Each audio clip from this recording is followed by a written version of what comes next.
Yeah. Yay! That's a much better intro than before. You guys are great. Last time I did this, everyone started off muted. I was thirsty, okay? All right. So this is going to be the Beast of Diver. Hopefully a one-shot story. Let's see. For those of you who are watching, there's a video up on the channel with a bit of an introduction to the town and kind of the setup of what's going on. So we're not going to spend much time on that. We're just going to dive right in. Okay. So as far as the four of you, you guys have been on the road for about 3 days or so on your way to the town of Diver. You are an adventuring party. You've gone on a couple of quests up to this point, so you're familiar with each other.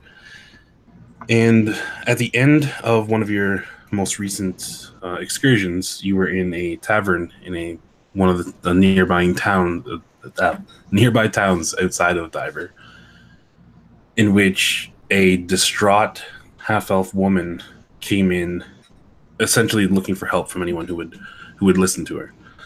She introduced herself as Manal. She was a friend of the townmaster of Diver, and the town has been under siege by this enigmatic kind of beast that continues to, plague the residents of the town. So far, it has claimed the lives of 7 residents over the last 10 days, and every attempt to get a message out to get help seems to fall on deaf ears. This story did pique your interest, and you guys, again, you just finished with a previous job, and you guys can give me your own motivation yourselves for wanting to take up the job. So we enter, I guess, the scene now. You guys are just outside of Diver en route. So I guess at this point, I'll just say you guys can chatter amongst yourselves, introduce your characters, and we can go from there. Okay, so Yuki, being the honorable samurai that she is probably going to be at the front of the party, just to kind of take the brunt of anything that comes, from the front way. She doesn't really trust traveling. Did a lot of highwaymen. She's like, not again. So she's probably gonna, get the front of the pack. Yep. So Yuki's up in front, taking point to make sure you guys are all safe on the road. Yes. Oh man.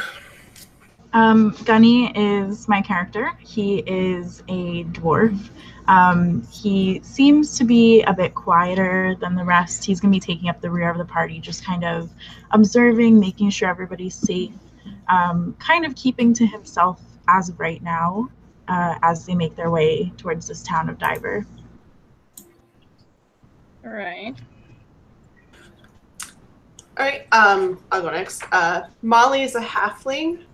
She kind of grew up on the streets of Phandalin and kind of like a street urchin. She's very pragmatic. She's not one to throw herself into danger unnecessarily, but she's also not one to... I know. She's not one to step down from a challenge either, but she tends to kind of hang out in like the middle of the pack.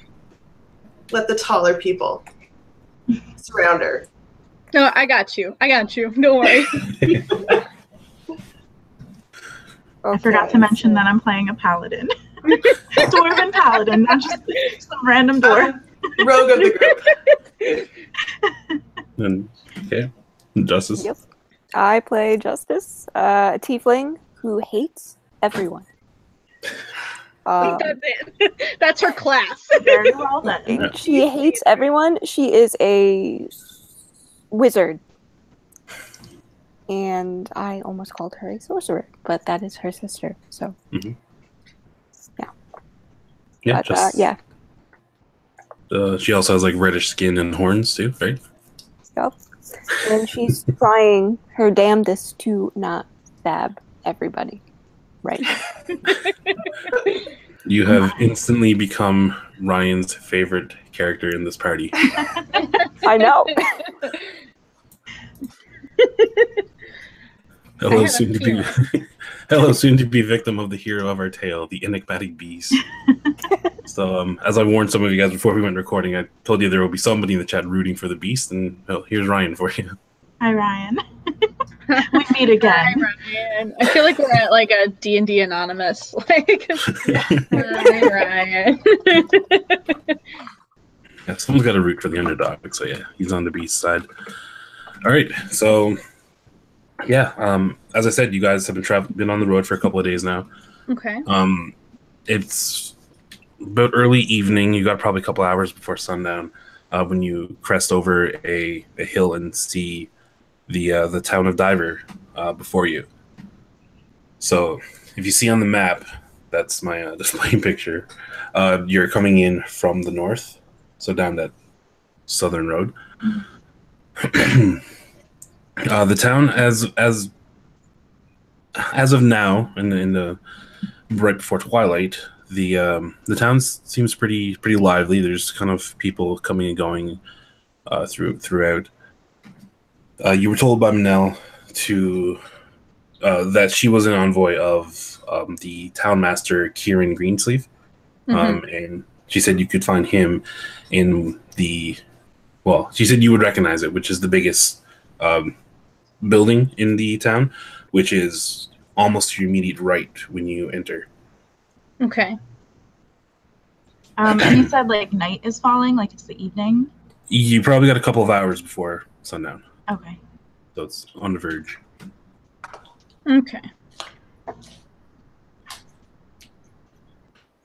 I turn to you guys and say, shall we seek out this town master we've heard of? That's probably a good idea.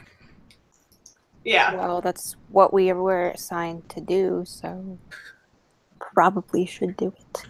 Is it an assignment or did we choose it for ourselves? I think is it more of a quest when you choose it for yourself? An assignment when it's given to you? Does anybody have a mute spell? You know, you could just ask. You don't have to force me to be quiet. I turn to I'm rather forgiving. You can just say, Yuki, please shut up. And I'll be like, well, damn, but okay. I say, with you. On that note, I think we should find the town master before night falls. I like it not. And I start heading off to the town hall or wherever. I think that's a good idea. All right, Okay. short people I in follow front. the dwarf. So as I the leave dwarf and the Justice halfling walk towards the town Yep. master's home. I leave Justice behind and follow the short people because you can't trust them by themselves. So yeah, so the dwarf and the halfling start making their way towards the town master's hall. As the tiefling and I forget what you were, Jordan. I'm a Haman. You're what? A human. A Haman. Oh, human. Oh, wow. Okay, so as the tiefling and the human are kind of arguing a little bit, the rogue and dwarf start heading off. So then human starts following, and then Justice sighs, moans, and comes along as well. It's pretty easy to recognize which one is the town master's hall. So you make your way towards it, step inside, and inside it's a lot less lavish inside than you probably were expecting. It's pretty, generic office, desks, chairs. Like there's nothing for a town like Diver where you have been told on the travel. You've been told up to this point that it's a place of wealth, because of the precious stones and such that is fished out of the Thangi. You're expecting probably a bit more than this, but it's pretty modest surroundings. You see what looks to be a very disheveled, elvish man sitting behind a desk, staring down at parchment and writing, barely noticing your entrance. Hello, friend. You see this now. Hello. Okay. He looks up. And for a brief moment, he has this very exhausted, fatigued look. But then it's almost as if he like forces a smile, and he waves you in. He's like, "Oh, please come in, come in. What can I do for you?" Somebody told us you guys were having trouble with something. I turn to him and say, "We've heard of a beast in these parts." At the sound of this, he kind of slumps back in his chair and like breathes this sigh of relief. He's like, "Oh, thank God, someone else managed to get out." Yeah. So you must be very capable adventurers then. Yes. Well met. Well met. We definitely could use the assistance. How much have you been told of our situation? Not as much as we'd like to know. We've heard of some disappearances and of a beast in the area, but that was about it. Yeah. This place, it's pretty peaceful normally. Very, very quiet town. Like, it's nothing of this has ever really happened before. It's been a headache. I've been trying to get relief. We sent messengers to the capital over and over, but they never return, let alone get a reply. It started about probably about a month ago, or give or take. When night falls, there's this. It's hard to describe. No one has really seen this thing, but it's definitely prevalent that it's here.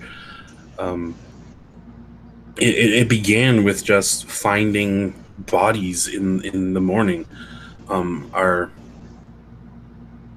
The keepers of order would just find these like. It started off. It was a dwarvish couple, and then 3 days later, it was a half orc that was passing by. But and again, he's kind of like stumbling over his words. He's like so flustered and kind of exhausted. It's hard to get it all out. He's like, I don't know what it is, or where it comes from or why it's here, but it comes at night, and every time I don't know, and he just like kind of retreats into himself.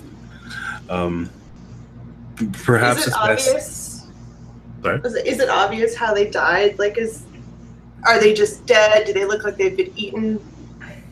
Has anyone seen the bodies? Well, yes. They. It makes no effort to hide its doings. They are pierced and bruised and just maimed in general. It's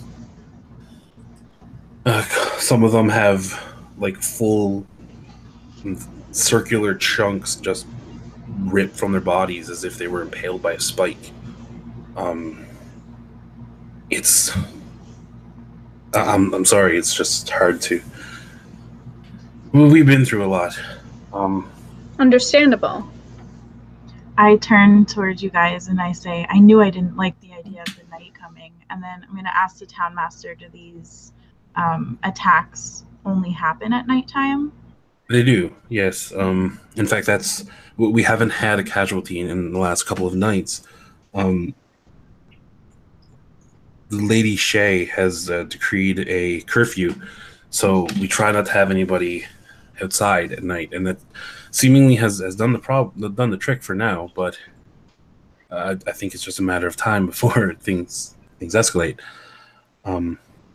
Lady Shay may be one you want to talk to. I am the town master of Diver, but that is just an appointment of the goddess. It's more of an honorary title. The real power in the town is Solania. She lives across the river. Again, it's a fairly large home. You wouldn't miss it if you went looking for her. Okay, Def? Yeah. I want to roll and see if Yuki has heard any legends or anything in the past about Diver. Sure. A history check? History check, yeah. Yeah. That was a nat 20, and I have a +3. Okay. Well, you guys watched the intro, maybe. Yeah. Okay, so you know that whole story. There was this like ancient creature that came, and it was a big battle with mages, and that's what caused the tear in the earth that now the Thanji River flows through. So at the bottom of it, there's this legend that this all-powerful being that claimed itself to be a god rests underneath, and because the earth was ripped such a way through magic and arcane arts that this is why Diver is so wealthy, even though its size. It's called the City of Diver, but as you can see as you enter it, it's barely more than a village. Right. It's most of the like very potent, very powerful enchantments in Nori-Mo, the nation that you find yourself in. They are crafted from components pulled from the banks of the Thanji. When it comes to like recent myths and legends, this tale of the Beast of Diver has kind of had murmurs going through the whole country. Like in your travels, you guys are new to this country. You generally have been in Ridatome for most of your time, right? But recently you ended up in Nori-Mo, and while here you've again you've heard murmurs of this beast that comes out, but basically, I guess this is a long way of saying there's not really anything more like in a useful and practical way, right? Of legends that you've heard of. Right. She's just trying to assess if those legends line up with what's going on now. Okay, so more like is there a connection here? Does maybe this guy think that this is the legendary beast?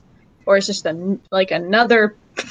That would be awful luck if there were two legendary beasts that were different beasts. So she's trying to see here. Yeah, it's definitely what he's describing is akin to what you've heard before. Right. With a natural 20, I'll say that one thing that you know about or you've heard about this Beast of Diver is that it mainly will attack outsiders, is the term that's been used, but no one's really clarified what they mean by the word outsiders. Right. I see. So bode well for us. I asked this man, I don't remember if he gave us his name. Kieran, I asked him, so do we know the victims? Are they people who are prevalent in town, or are these people you guys don't know? A couple of them were just people passing by, like the half-orc. I don't even think we ever really figured out what his name was. But it's been a mixture. Like I said, it started with a dwarvish couple. They were residents of the town. The most recent victim was a what do they call them? The sea people. Oh, Tritons. It was a Triton. He was one of the divers that would sift through the banks and mine, which is again the lifeblood of our town. He's been here for well over a year, so it's not just passerbys. Right. We had a dwarvish couple, a half-orc, Triton. I asked him where the bodies were found. Most of them were mainly just found all over the place. If you're referring to like a pattern, there isn't really a localized area. Atalia's husband, the Triton, he was found on the banks of the Thanji. The dwarvish couple was found just outside their home. The half-orc, he was just off the road near the woods. It's really all over the place. Mm-hmm. And was there anything left on the bodies, or was it just taken from them? Valuables? Yes, everything. Well, not valuables. Like, how do I put this? Goo. Like weird stuff that shouldn't be there. Was like, was there anything weird? I mean, obviously they weren't robbed, because you don't need to put a hole in somebody to rob someone. Trust me, I know that more than anybody. I've robbed many times, but was there anything left behind? I would imagine Molly kind of grinned at that statement. Yeah. Look at the halfling. I wonder if the town master thinks of that. Okay. Well, yeah. Nothing that I know of. There hasn't been any, I guess, evidence of what type of thing this is. But again, Solania has arcanists and scholars kind of looking into it. So again, she may know more on that front. But again, I wish I could be more help. Okay, well, since you are useless, let's go see that lady. Don't mind the tiefling. She's salty that you're nice in the first place. Oh, shut up. I'm going to ask you guys if we should go see Lady Shay, or if you want to go see Solania. He had mentioned Lady Shay is like the woman who put the curfew. Solania is Lady Shay. Oh. Is he interchangeably? I got you. Well, that was a bit confusing. Yes, let's go see her. My apologies. Let's go see that one person. They're like a set of like Siamese twins, conjoined twins. I'm sorry. I was to say, was this the Greensleeve guy we were talking to? Yep. Okay. Kieran Greensleeve. Cool. So again, in Intimates, he tells you how the Shea family are the wealthiest ones in town. They are the ones who generally trade, buy, and sell the minerals that come out of the Thangi. So Solania Shea she's pretty much in charge of the town unofficially. He's just the governmental representative. Shea isn't a title; it's part of her name. Fancy. Lady Shea, yeah. Yes. All right. Well, you kick back and relax. We'll go do our thing. We'll come back if we found anything. We found any goo. If we find any goo. I have one more question before we go. Did anything new start happening a month ago, right before the attack started? Did you start mining a new area, anything like that? Oh, that's a good question. Not really. I mean, there have been more people coming to the town than normal. Like, right. I think maybe it's, again, we pride ourselves on Diver being a bit of a, I guess, hidden treasure of Nori-Mo. Mm-hmm. Unless you're in the field of alchemy, most people never heard of it. But it seems like there's been an influx of new people lately coming to, again, mine the lower banks of the Thangi. So, but I never really. I'm not sure why that would be, or nothing really happened to cause that I know of. Mm-hmm. I see. This is all sounding very, no pun intended, fishy. I'm going to slit that one's throat first. So about that You can try. All right, so promise I will succeed if you test. In spite of the, you'll eat those words. By the end of this, you'll eat those words. They're gonna hug before this is over. I will. If I have to roll grapple, I will hug you. Oh my god.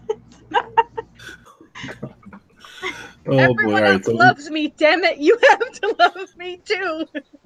In spite of the insult from the tiefling and his fear of the tiefling's threat to her own friends and associates, you can see Kieran actually having a bit of a more relieved look on his face as he sits back down in his chair and returns back to his work. I'm assuming you guys are going to make your way out now towards the Shea Manor. Yes. Yeah. Yes. Did we pass like the area of the bank where he said the Triton was found at all, or anything Well, like we that? have Nope. to cross the Okay. river to get. Yeah, no, you didn't to make her it to the river yet. house, You're in right? you're in the big house in the top part of the map Okay. there. Right. We have to. She said she lived across the river, so we have to cross the river in the first place.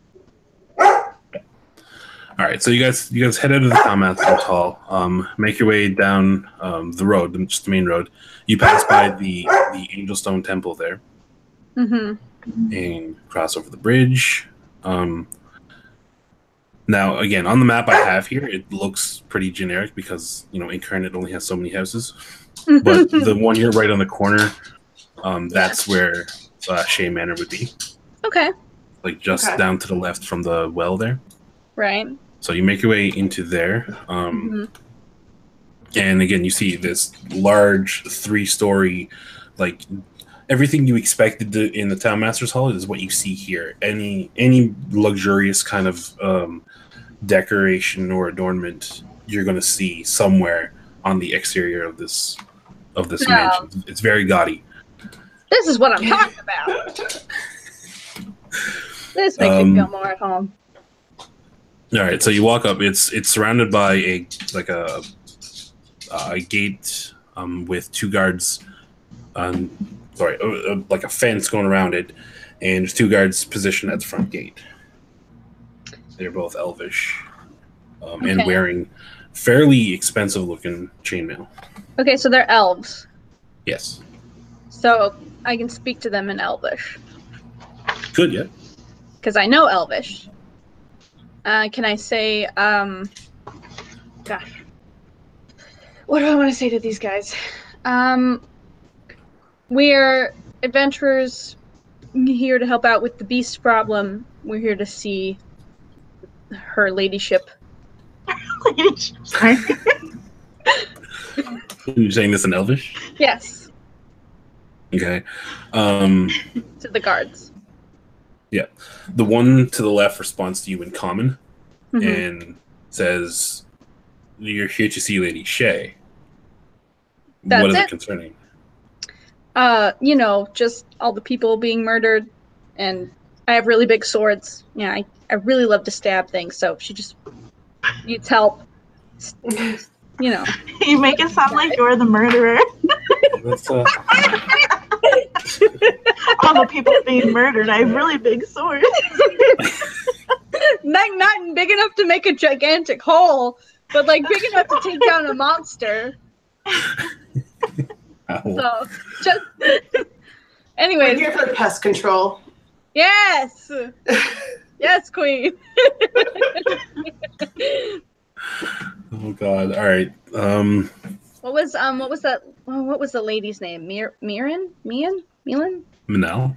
Manal. There it is. She came and got us. Oh, so you're responding to You're responding to Kieran's envoy. Yes. And Okay. he told cool. us to come here. All right, proceed. Yes. Head straight in. And move. Sorry, I had something in my throat there.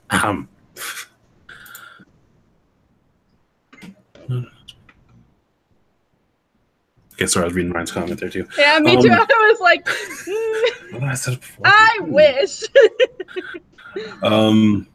That would be Yeah, it's like, the okay, yeah. turn of the century. You're here to respond to the envoy. Okay, so just head on inside, and he gives you just a vague threat of don't cause any trouble. Right. The same gist, Good old boy so stuff. pretty much. Got it. As we pass the guard, I'm gonna whisper to him, "Don't worry, I'll keep an eye on that one." Hell yeah, you will. I'm fine. He looks at you a little confused, and then nods and like affirmation. Just okay, sure. Sure. Thank you. And I'll follow you guys in. Okay. So you go in through these large double doors, and inside you see again it's a straight hallway going through two more double doors. There's 3 sets of like single doors along the side, and on the immediate left, there's a large, grand, like spiral staircase going upstairs. The double doors in front of you are ajar, so you can see inside. There is a very regal-looking elvish woman looking out a window. She's back onto you. Well, semi-back onto you. You can see that she's on an angle. And there's a couple of other people in there. They seem to be talking, but it's hard to hear what they're saying. And the door is just like semi-ajar. There's nobody standing outside or anything like that. Nope. Just, yeah, it's basically one of them is closed and the other one is like halfway open. Okay. So a little more than a jar, I guess. I'm gonna go up and announce that we're here to see Lady Shay, and that we were sent by Kieran, the town master. Okay. And you guys following? Justice Yes. might try to push past her and knock loudly on the door. And then Yuki's gonna stop Justice. Don't be an ass. I'm just going with the morph again. All right, so Molly and Gunny start walking casually up and preparing to announce themselves formally as here on behalf of Kieran, looking for assistance. Justice storms between the two of you, almost knocking you out of the way, and she's got her fist up ready to bang on the door when Yuki comes and grabs it and pulls it back. She's like, "Don't be an ass," and everybody in the room turns and looks at you. Hi-ho! Wave. I'm just gonna say apologies, Lady Shay. My band of friends are quite rambunctious. At this point, the other door swings open, and you see that there is two guards behind there in the same kind of armor, and they're holding spears and they're like pointed down, just as a reaction to what just happened. I just imagine them not like barely hearing me and just hearing a scream, "Don't be an ass!" That's pretty much what happened. You're like, get out of the way! From Justice, and then you're, don't be an ass. So the guards again, they have their weapons kind of aimed towards you guys, and the regal-looking elf looks at them, puts her hand up, and waves them away. So they drop them, and she looks at you, and very more eloquently than my voice is possible to emulate, says, "You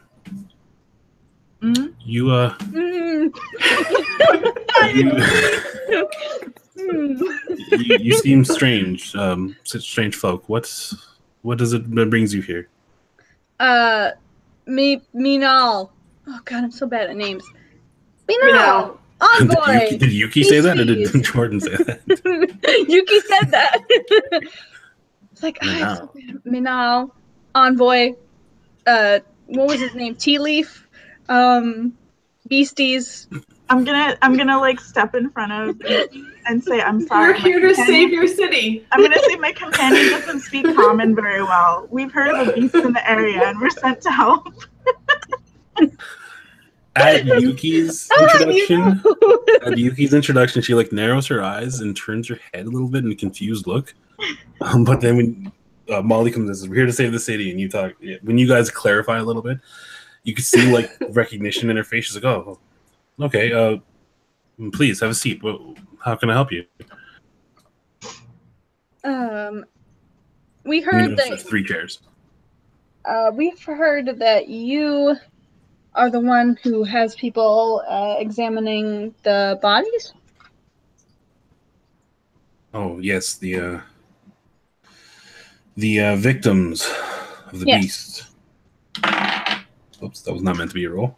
Well, yes, I spared no expense to gather the greatest minds I could find to try and make some sense of what's going on. It's unlike anything though that we've seen. I'm waiting for a word from an associate of mine in Ridatome who may know more, but yeah, we've been kind of at our wits' end at trying to figure out what's going on here. I asked her what happened to the bodies. Have they buried them, or would we be able to examine one? I have to be right back, but Yep. Okay.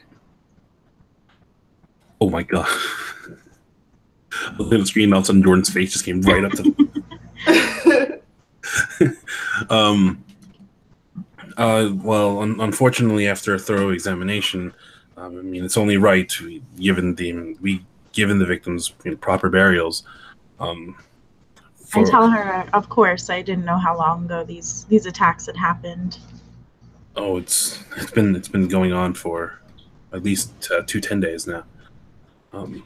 Again, the last one was probably four nights past. Mm. At this point, you notice an elvish man and a slightly younger woman walk into the room, and they kind of like start saying a conversation as if they were in the middle of a conversation already to Solania, and then she stops them. She's like, then the man apologizes and is like, "Oh, I didn't realize you had business. I'm sorry." Solania then looks to you guys and says, "This is my husband, Artanis, and my eldest daughter, Brifuldir." Arcanis and what was the daughter's name? Artanis and Brifuldir, Brifoldir. I'm back. Yay! They're just meeting the fam. What's going on? I say hello to them and explain again that we're adventurers come to the city to try and help them solve what's going on. With this, the Brifuldir actually seems to get elated at the news. She's like, "Oh, that's so exciting! Like, so you guys are real adventurers, are you?" Yeah. Yes. Don't get too excited, kid. There's no guarantee this will work. Again, just salty. You guys look badass. I'm sure. I'm sure you're the ones. You're the ones that's gonna finally take care of this. We hope so. At this point, Artanis is like, "Okay, Brifo, come on, we need to go. Let's leave your mother to her business." And then they. Would Lady Shay know anything else about the bodies that what's his face from earlier wouldn't have known? Yeah, that's what I want to know. Kieran. Kieran. Leaf. Yeah, that guy. Leaf. Yes, Leaf. I'm just gonna write it in here for. All right, there we go. Green Do you have any confidential information? Does he always wear green sleeves? He actually does. Every day? Every day, even when it's like he's not wearing a shirt, he puts on a sleeve over his arms. I admire his dedication. I have way more respect for this guy now. Well, he just has like green tattoos. He's very insecure about his arms, so they always have to be covered. I love him. Okay, I used to not care about him. Now I'm gonna go adopt him. What was specifically the question? Does Lady Shay know anything that Tyrion wouldn't have known? Like any confidential information from being higher up? Well, I have to shut up a dog. Hold on. That dog is very excited to tell you about this. The beast is coming for us. He's like, I smell it! I smell it in the air! Okay. Is it the mailman? All right. I don't know what she's barking at. Well, unfortunately, no. I mean, I've been, anything I discover, I share with Kieran. I mean, he is officially the town master and all.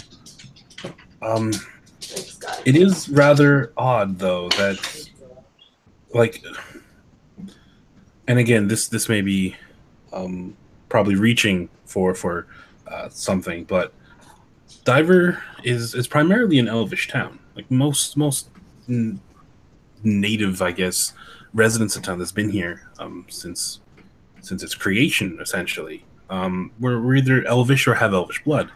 Mm-hmm. And yet there hasn't been any elvish casualties of the beast. Ah, so he's racist.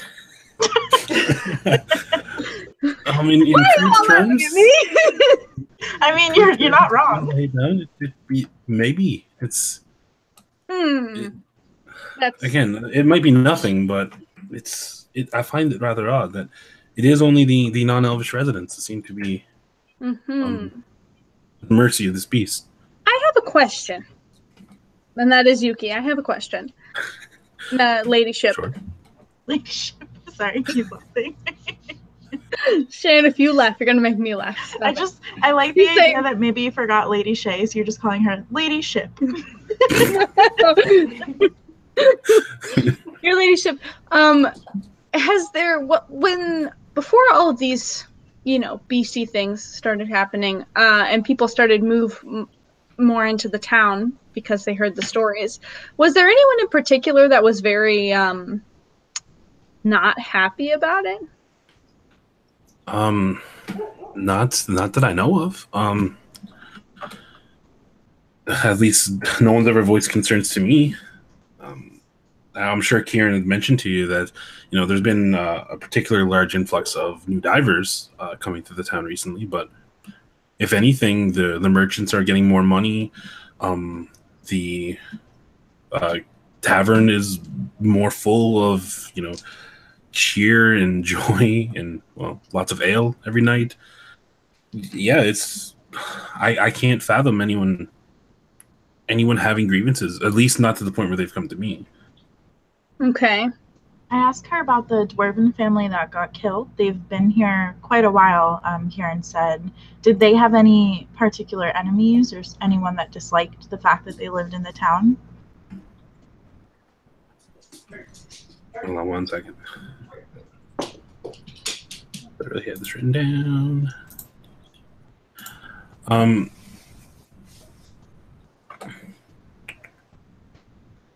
Okay.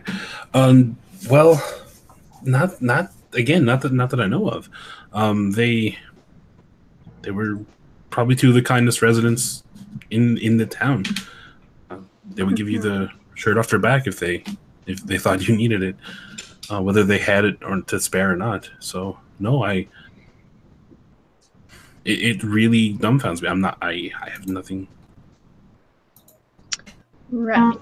I turn to her and I say, about this curfew, I know that it's been, put into motion because of the killings. Has anyone actually seen this beast? Have there been any sightings either before or after this curfew was enacted? Not really. The only person that I can think of that has claimed to have even been in the presence of the beast and survived would be Natalia. She lost her husband a couple of days ago to the beast, and she's been kind of obsessed about it ever since. But even she, I don't believe, has a visual kind of idea of what this thing is. But right. If that's the case, then why does everyone attribute it to a beast rather than just a bad person? Are there any footprints? Are there any? Did she see the size of it, maybe? Right. You probably would have to talk to her to get the details of that. But from my understanding, is she did see it, just not at the most opportune moment. As in, it was very dark. She couldn't see enough to describe. Only that it was fairly large, and it was basically charging around on four legs. And other than that, there's numerous accounts of noises and hearing the beast.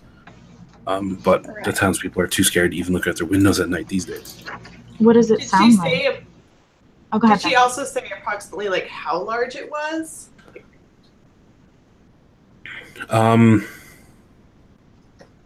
She's not the most articulate person for descriptors, but based on what she said,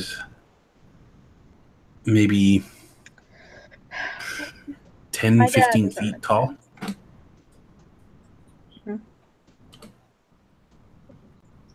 but that may be an exaggeration. She's quite stout herself. I'm sure. Not to sound offensive, but I'm sure, a beast to your caliber would probably seem 10 feet tall, but probably not to your friend here. And then points to the human.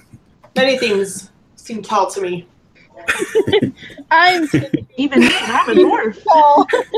I'm 15 feet tall to Molly. I asked her about the sound she had mentioned. What does it sound like?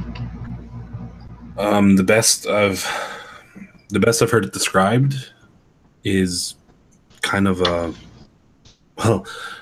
again, the people I talk to are not the greatest in descriptors, but they describe it as bestial.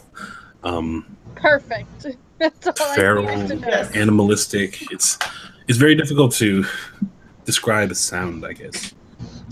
And I, for one, I actually, embarrassingly enough, haven't actually even heard this before.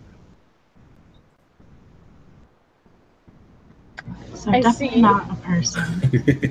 Well, that's not true. People can make especially people with magic. Prestidigitation can make all kinds of stuff happen. That's very true. Like, you never know. You literally not. That's why I'm very skeptical. Ryan Right brings up now. a very interesting point. Beast is just being opportunistic. Can't call him a monster for that.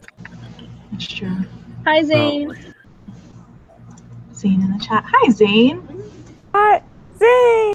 I asked her one more question about the bodies. Mhm. Does it seem like the monster was actually trying to eat the people, or is it more just kind of random attacks where their teeth, like teeth marks or pieces Are are organs missing? gone?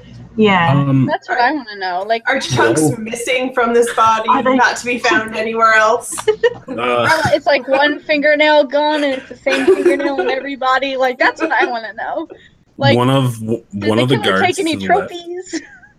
one of the guards to the left, you see him kind of urge a little bit and just barely hold back throwing up. Oh. But again, Lady Shay is a little more has much more fortitude than that. No, there hasn't been any missing body parts. Not even anything chewed or gnawed. The bodies are intact. Most of them is generally, again, battered and beaten. Many of them were gored.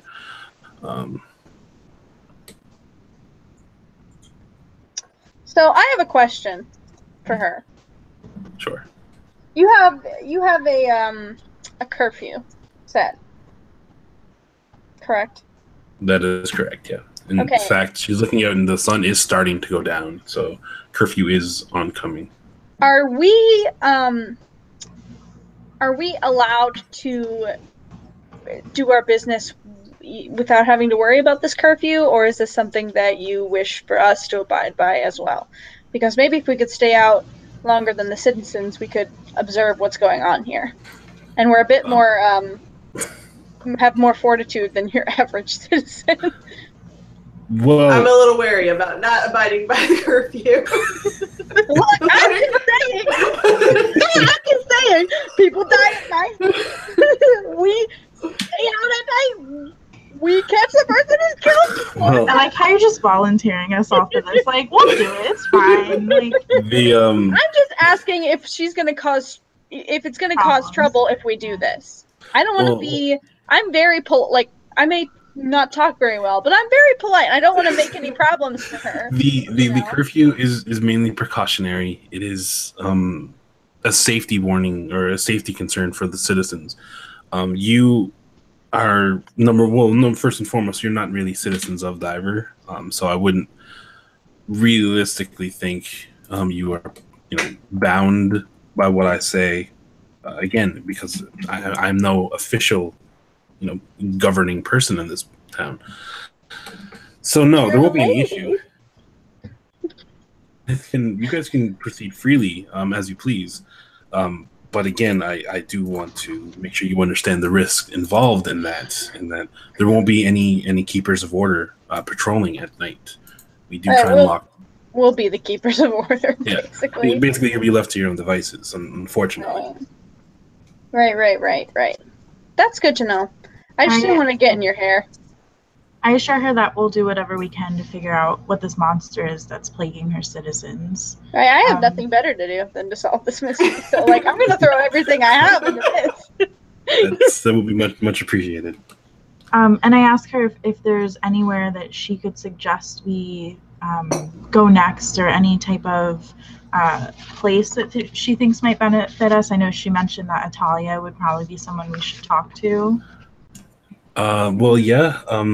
These days, the best place to find Italia would probably be at the Bone and Marrow. To the tavern? Which is the tavern, yeah. Yeah, I called it. She drinks herself pretty heavy since the loss of her husband. Was she the wife of the Trident? She is, yeah. She's the wife of the diver. Do you think it would be better for us to see her now, or I feel like we should wait till morning to go see Talia. I feel like, the curfew's about to happen for all these citizens. We don't want to, be rude and be like, hello, I know you're trying to sleep. And are I'm gonna say that. Please talk to me about this terrifying thing happening.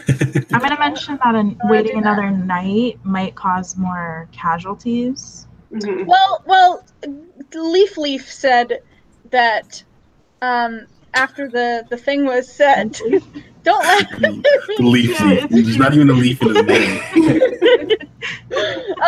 He said that the curfew has saved them from having casualties. They haven't had casualties the last couple of nights. So if we, if everyone else is staying inside and we stay inside, I think we should be fine.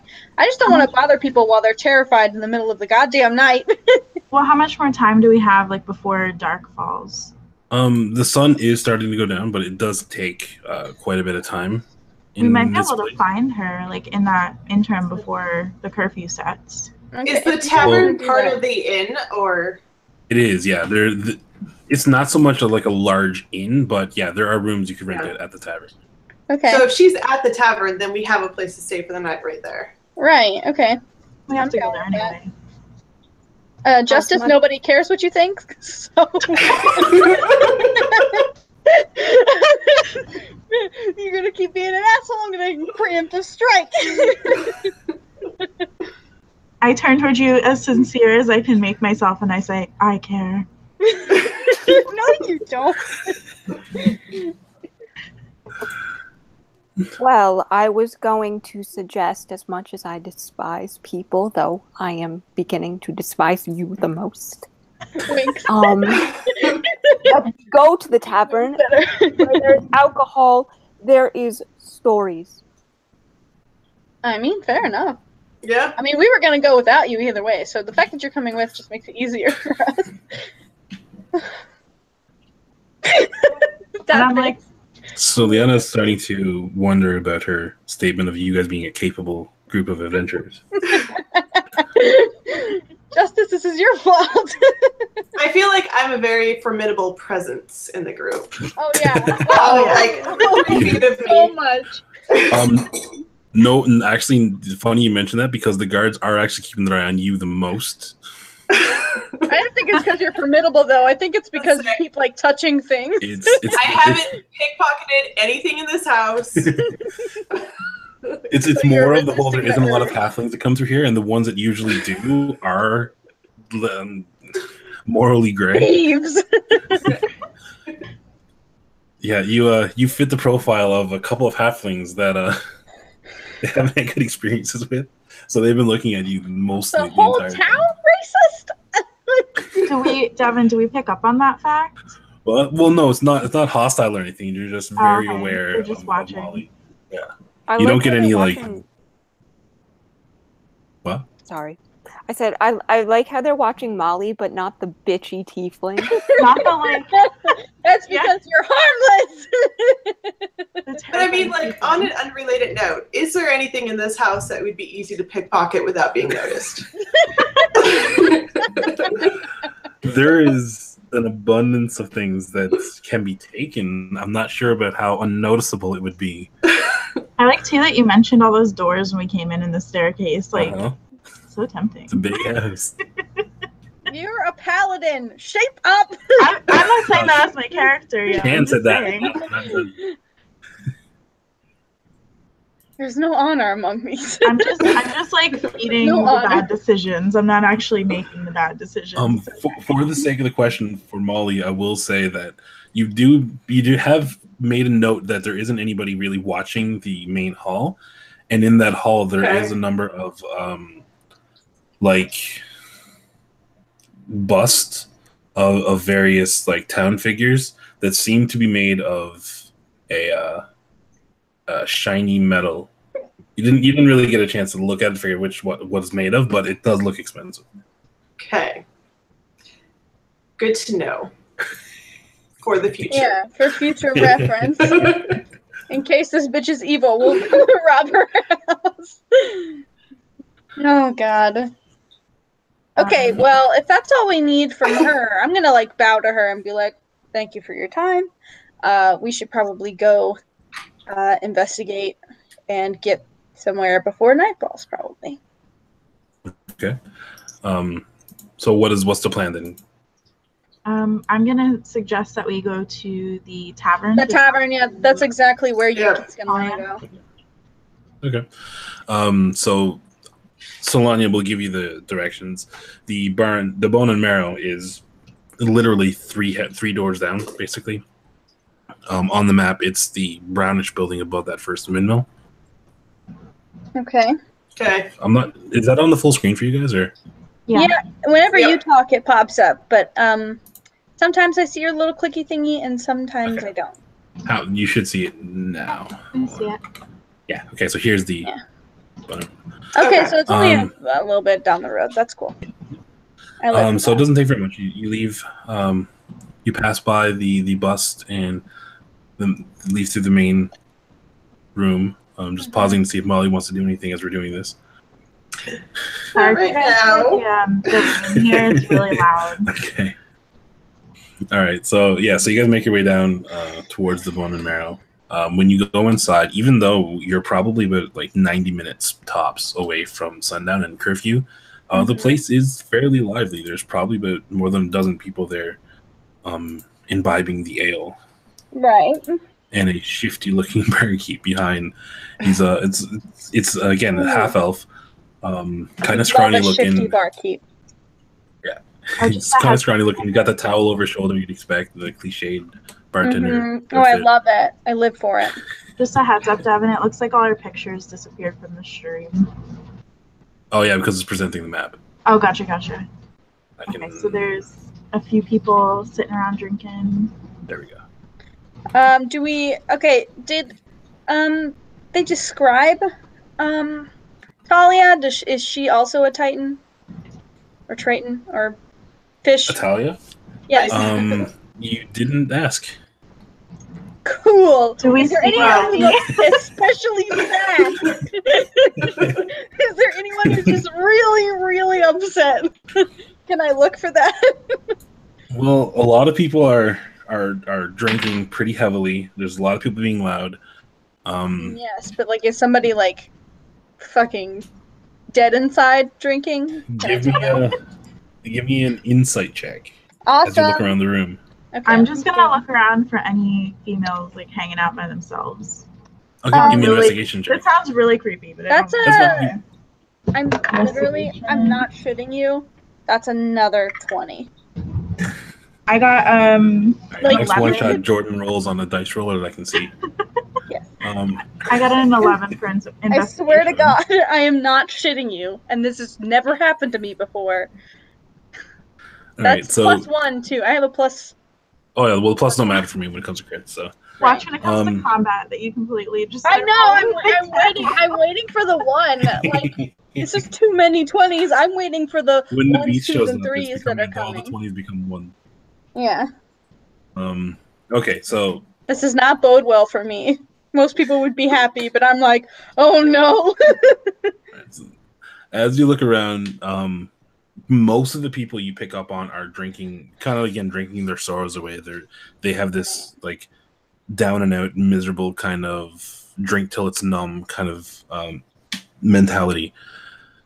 There is a girl, a woman at the bar. It's a elvish woman, and she is considerably more drunk than everyone else.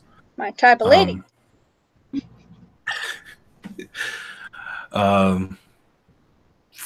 And the bartender is kind of, you see him looking around, like basically he's soaking up the scene, as in taking it all in, gathering information basically by just watching people. Right. And with That's Shan, what you mean by shifty. with your investigation, you go around. Everyone, you see the same kind of thing that Yuki does, but then you eventually just ask one of the random guys at the table, "Do you know where Atalia would be?" And then they point to the elvish woman drinking at the bar. Okay. She is sitting next to a dwarf, but it doesn't seem like they're interacting with each other. Okay. Okay. Who should I approach? Oh, we definitely don't want Justice to approach. Justice, you should probably just go do your own thing. I need a drink. You need an attitude adjustment, but So I'll take Justice, it. you're going to go up to the bar, right? Yeah. Okay. And who's going to make the approach to Italia? I am. I guess. I think my character would. Yeah. So I think anyone. Both of us probably move at the same time. what else was I going to say? Gunny goes around, starts talking to people. Molly, what are you doing while they're doing all this? I'm just kind of scoping out the tavern, looking for easy marks. Yeah, I was about to say you mean scoping out people's wallet. Give me a perception check. Okay.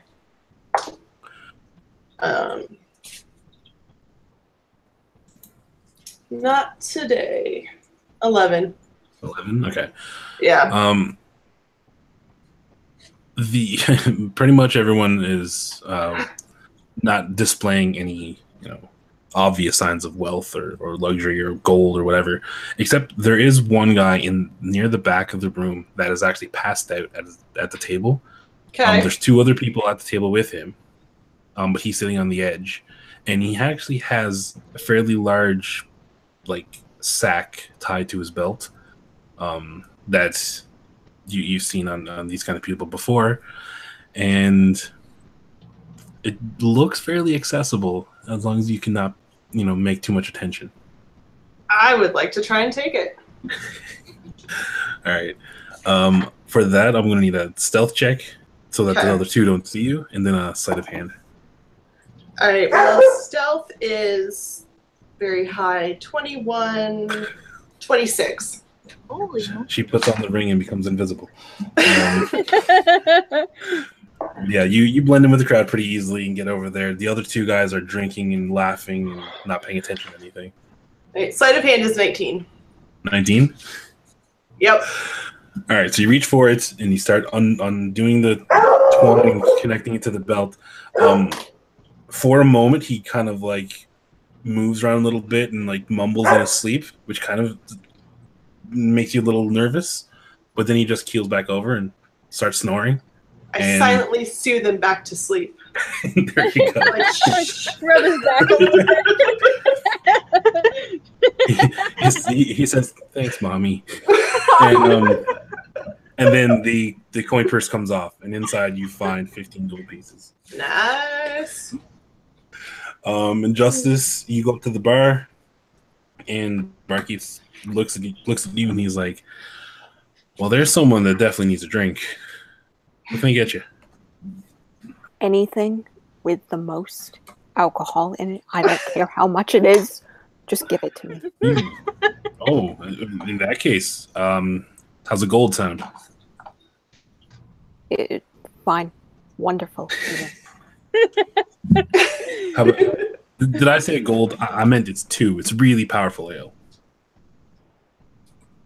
Even better. So when he says the 1 gold, he pours up an ale, and then he's going to bring it over to you. Then he turns back onto you for a second and says, "Oh, I meant 2 gold for really good ale." And when you say okay, he turns back with the same cup and puts it in front of you. Can I'm assuming that I have to roll for this, but if I want to go and grab him and say, "Are you ripping me off?" Can I do that? You That's- can give me an intimidation check. I was going to say, Okay. that sounds like intimidation, my friend.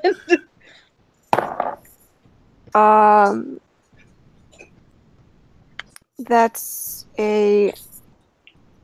not a nat 20, but A 20. A modified A 20. 20. Okay. He looks at you and his eyes go wide. He's like, no, ma'am. I promise you, this is the best. This is the best drink you will ever have. I'll tell you what. The next one is on the house. Are they loud? Is Justice's Not over the sound of the tavern. No, she like brings him in close and just like dead silent, like whispers it to him in this really monotone, like Okay. threatening voice. Because if I would, okay, just gotta know. Yeah. So yeah, he's like, no, it's really good. I'll tell you, the next one will be on the house. I promise. fine. And then she just kind of shoves him a little bit. Okay. I think that's like Justice's catchphrase, the passive aggressive fine. Fine. If you say all right, so. At this point, Yuki notices the elf at the bar, Yes. and Gunny at the same time is pointed towards, and you guys kind of converge on her at the same time, basically. Yes. She notices your approach, looks up, and says, "What do you want?" And then goes back to her drink and takes another swig. Conversation. Yeah, as nicely as I can, I say that I'm sorry to bother her, and I hate to have to ask her some questions, but we've just been sent over by Lady Shay, and I was wondering if I could talk to her, or if she'd be comfortable talking to us about her husband. Mm-hmm. Lady Shay. What a joke. I love that. I pick up on that right away. So you don't, you're not a big fan of Lady Shay. It's you could say that. She doesn't do anything. She says she has the answer. She says she knows what she's doing. She will keep us safe. But I still have to bury my husband. Fair enough. And it's not going to stop. Not till I stop it. Not till we stop it. I asked her if she was there when it happened, if she saw this monster. And I let her know that we're trying to find this monster and kill it, and maybe we can do something to protect the town where other people have failed them. Right, we're here to be proactive rather than reactive. Yeah, no offense, but I've heard that before, and you don't strike me as the cream of the crop. I wink. Can I try to persuade her that I will do whatever it takes to kill this monster for the town? Yeah, he has a lot of convictions. I was going to say, you don't even need to roll that. She does believe you. Give me an insight check. Insight? Yeah. Do I need to give an insight check? 19. You can, but... Plus 4, 23. 23? Okay. You, again, there's no question. She believes that you believe what you're saying, but she's very unconvinced that you guys are going to do anything but fail like everyone else has that came before. Well, you can't expect her to feel differently. You know, literally everyone else has failed. So I don't hold that against her. I tell her that I understand how she must feel, that people continually have failed the town and failed her and her husband. And I tell her that we're going to try regardless, but any information that she has that could help us makes our chances better of actually succeeding and killing this thing. Right. Okay, to answer your earlier question too, no. She says, no, I wasn't there when he was taken. He liked doing night dives. There wasn't just less people around. He can go to his favorite spots. He said it's more profitable doing this in the middle of the night. Mm-hmm. And I mean, the prick was a Titan, or Triton. Fuck, Jordan got me all screwed up. Was a Triton, so of course, you can't really talk him out of it. He lives for the water. But no, I wasn't there that night. but I've been on a number of excursions with the town, trying to find where the beast lies in the daytime, trying to track it, trying to figure out what it is. And best case scenario, we find nothing. Worst case scenario, we end up losing good men. And no one that has seen it has ever really made it back. I saw it once. At least I thought I did. It was late.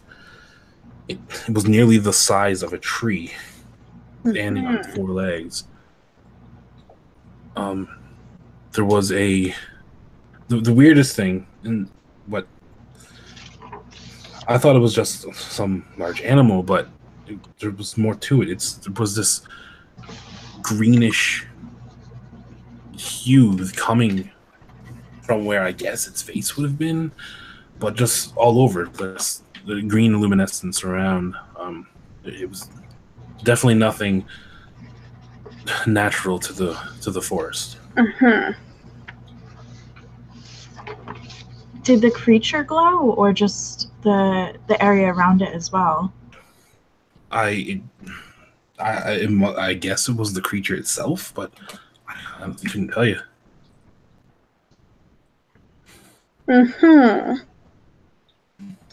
I see.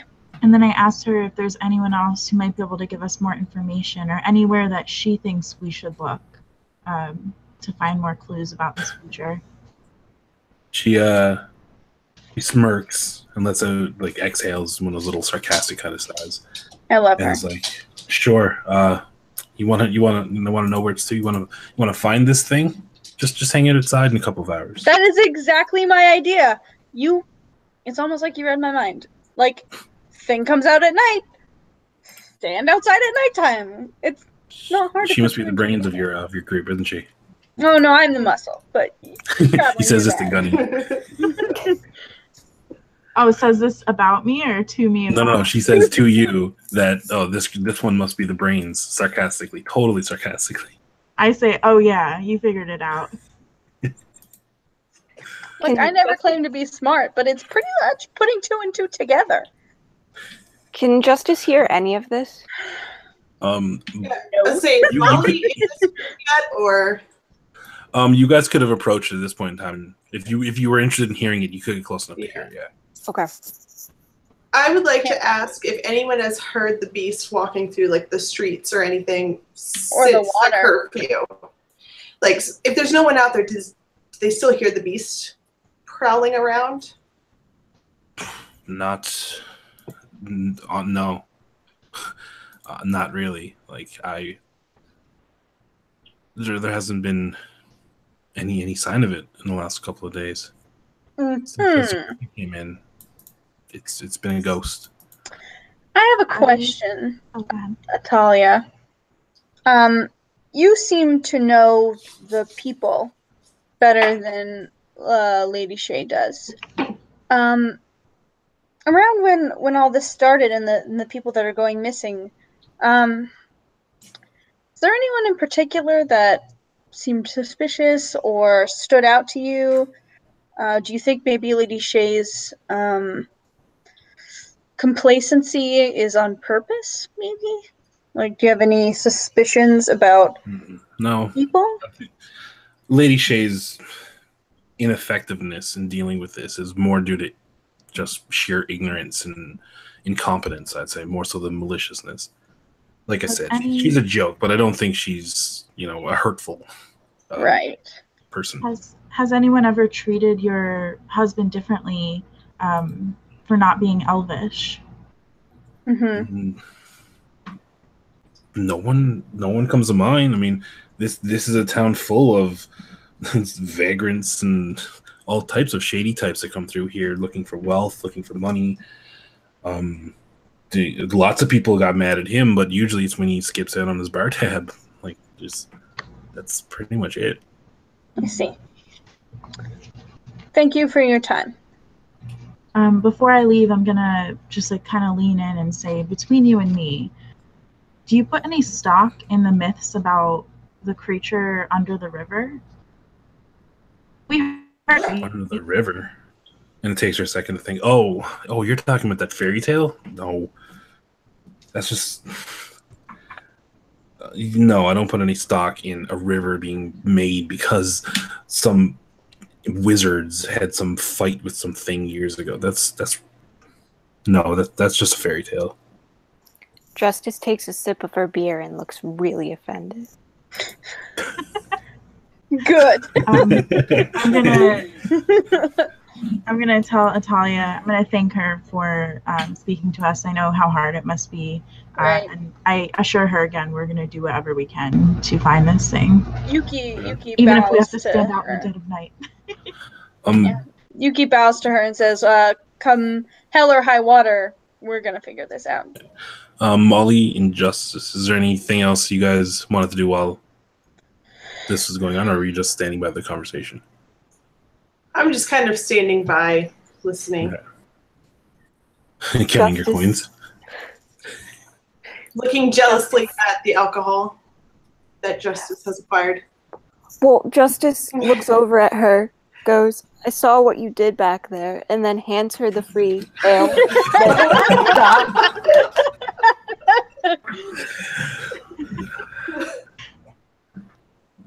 You know what? Britt, take inspiration for that. Thing she'll do all campaign. Don't get used to it. That's awesome. You just gave her inspiration. Take inspiration for that. Yeah. Oh. That's the most in-character thing Britt has done since I've been playing with her. Awesome. So, Britt, basically inspiration is before you make a roll, at any point in time, you can choose to give it advantage. Nice.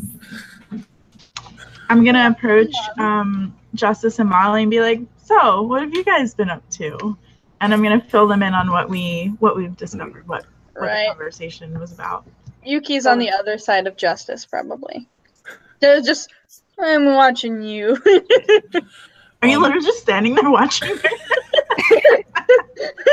I'm more involved in like you telling them what's going on than As actually, the conversation It's more of a. as the conversation goes and you guys get all filled in on what's going on, the sun is practically setting now. You can see it getting dark outside. Okay. You also notice the tavern has all but emptied except for Italia and maybe the passed out guy that Molly robbed earlier. Right. I'm gonna suggest that we take a night to stay somewhere and kind of like keep the windows open and kind of observe anything we hear. Well, And if nothing, I'm gonna ask Atalia if she stays at the tavern or if she needs like an escort home. right, that's a good idea. She's no, I'll be fine. Don't worry about me. That sounds foreboding. Isn't it a tavern and inn? I thought Devin said. Yes, or no? yes. Yeah. That's why I'm saying we post up, keep our ears, and then if nothing happens, then Yuki is still on the idea that they should just sit outside.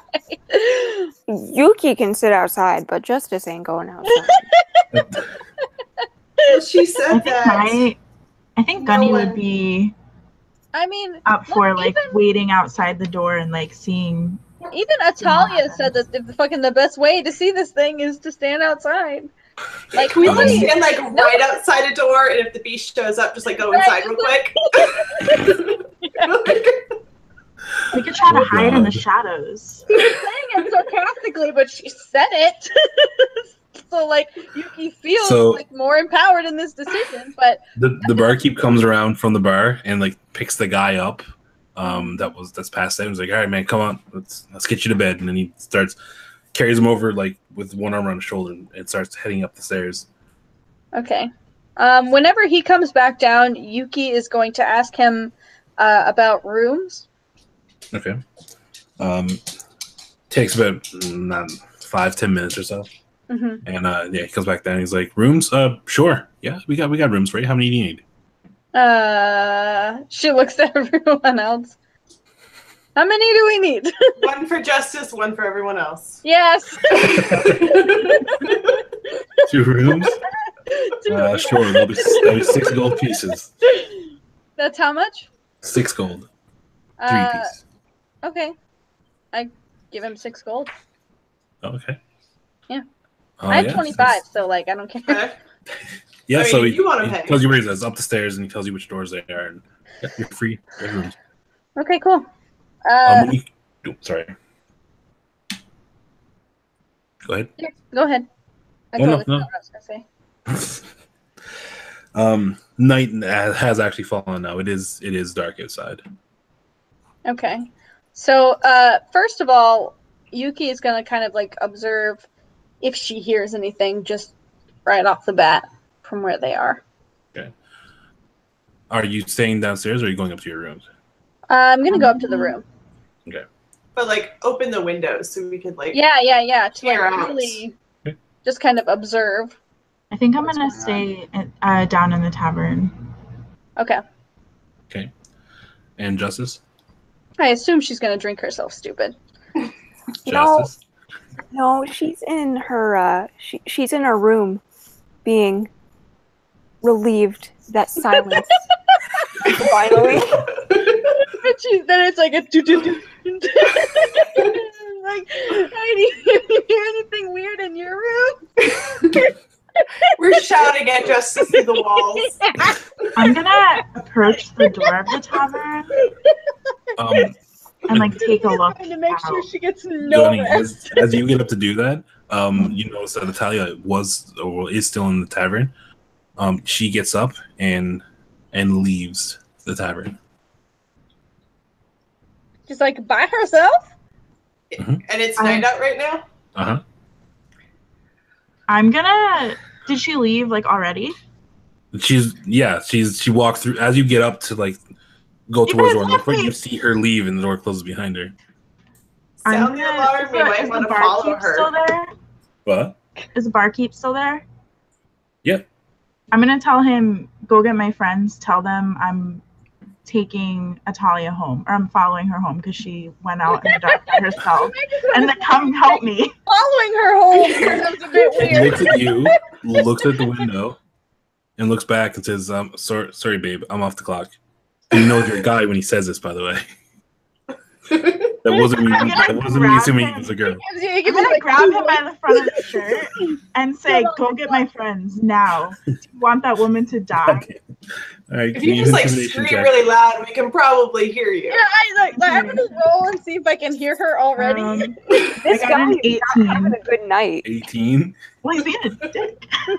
All He right. deserves it. So you yell this at him. I want the three of you guys to give me perception And checks. then after I do, I'm gonna book it out the door to go find that girl.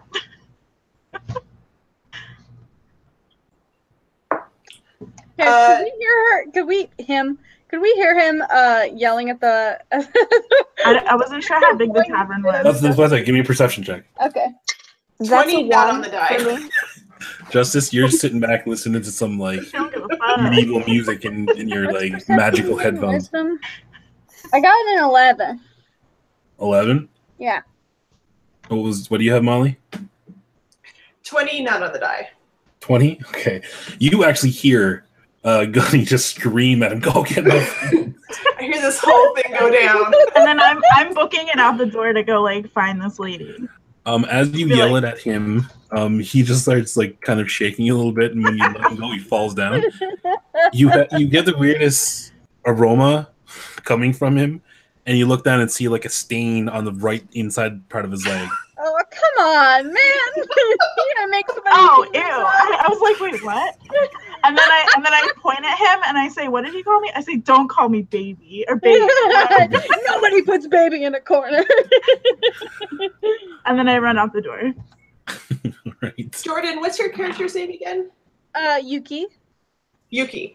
I tell Yuki we should probably go see what's going on downstairs. Yeah, probably. Maybe grab Justice. Well, if you feel like it. that part of the plan. We'll bang on Justice's wall and be like, come on, we gotta go. Hey, Nitwit, something's wrong. Are they banging on the door? They are very, yes. yeah. Justice, you hear her audibly sigh, and she just opens the door really slowly and just, what the fuck? Your help, but not on my own accord. we heard, the other short one, screaming, and then there was a door slamming, and I just think we've got trouble. Molly's really the one who wanted. Okay, I'll go if you stop talking. No promises, but I'll do my best. Fine. All right, so you guys head down the stairs. You see the bartender like visibly shaken on the floor. Traumatized bartender. Can't go get my friends. What a loser. Justin looks at the bartender and laughs. The yelling was so loud, and Molly heard it so prominent that they went down the stairs to see you, like the silhouette of you leaving through the door. Oh God! Damn it! You guys kind of discerned that she did leave. He doesn't need to tell you that. I go after the fucking dwarf. Run head first into danger. I go after him. I'm sure you can catch up.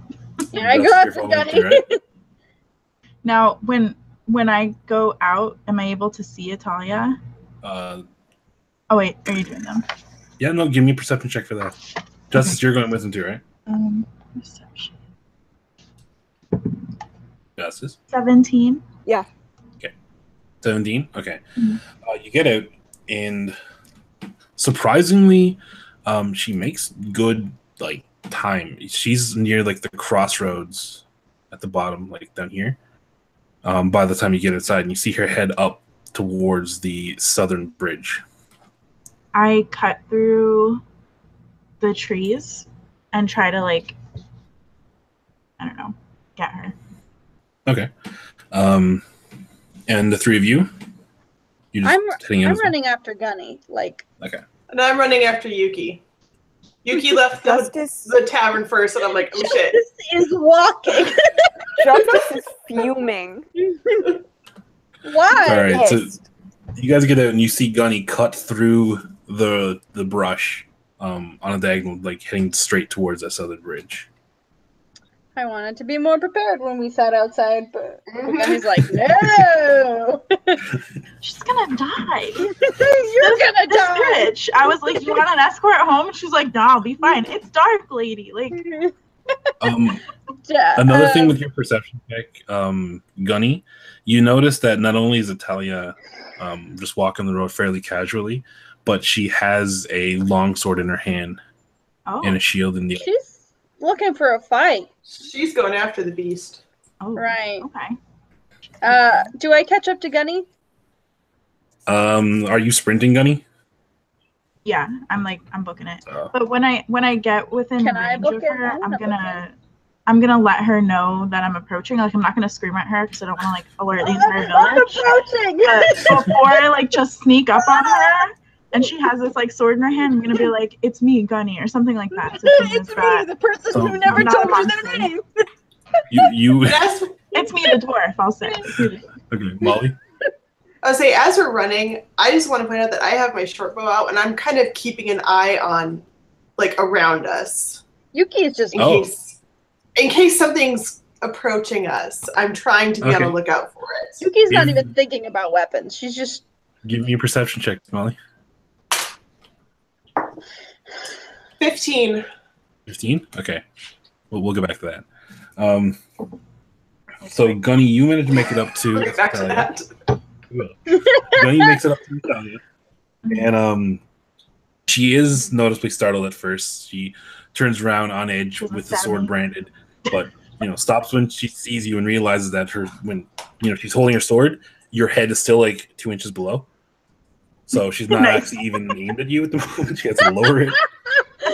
Lower your expectations, lady. But yeah, she does stop and says, "What are you doing? You should be inside." I shoot back at her. You should be inside. I told you we could walk you home if you needed. Not to underestimate your fighting prowess. I'm not going home. Fucking drunk. I'm not going home. Where are you going? To deal with this. I'm waiting. And at this point, this is enough of a conversation that Yuki and Justice can catch up. Molly, your speed is slower than theirs, right? Yeah, it's 25. Yeah. So you're slightly behind them. So while you're looking around, and you're also looking around, so I'm assuming you're going slower than them as well. Yeah. So you're not even clear of the brush while the rest of them are at the foot of the bridge. And you hear coming from the south, Snatch the halfling? Sorry. like loud, thundering footsteps. Guys! And breathing. You turn over and you see like what looks like a greenish, like not glow, but kind of like a greenish fume, like smoke, covering the lower front end of the shadow, the shape that you see approaching. Hot. Okay, does it look like it's approaching me, or does it look like it's approaching the group on the bridge? It looks like it's approaching the group on the bridge. Ooh, Okay. yes, baby. Ooh, I can't wait. Well, we're oblivious, right? At this point, yes. It's not being I would very like to, obvious about it. She was looking shout out a actively. warning. No, don't. Ooh, no. What if it comes for you? Then you guys can all attack it from behind. Fair enough. Say, Okay. hey, guys. I mean, there's no So- guarantee that justice will attack at all. It's true. I'm like All strong. right, so Molly shouts. So you guys get to turn and you look on the road itself now. Mhm. Between the two houses, just staring down at you, you see fairly clearly because it's well lit. What looks like a best way to describe it would be like a metallic bull shaped creature. Metallic? With like again a greenish, smoky kind of thing coming from it's like it's breathing out this greenish. So it's between the two houses on the road that leads to the bridge. Yeah, and it looks like this. Which About to road? charge us down. Ah! And Oh, Britt thought you said bowl. no, bull. At this point, I'm gonna get you guys to roll initiative. Oh shit. Okay. Hell yeah. Oh, hell yeah. Oh, hell yeah. That's a 20. Yes, Britt. Yeah. That's great, but it's on the initiative roll. It's like the one time you don't care about getting 20. I mean, Yuki I has a guess, 10 but- for It initiative. looks like it's shooting boogers out of its nose. It does. It really does. But it's sexy. Yuki's gonna whistle. I rolled a 15. All right. So Justice got a 20. She said. What was the other initiatives? 10. 13 for Molly. 15.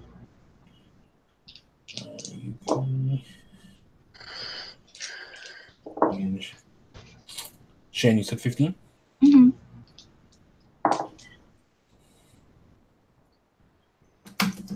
All right. Talia, you rolled a 7. And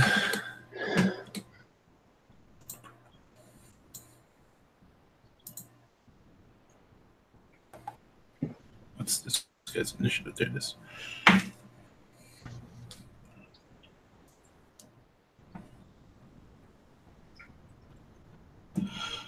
Okay. Perfect.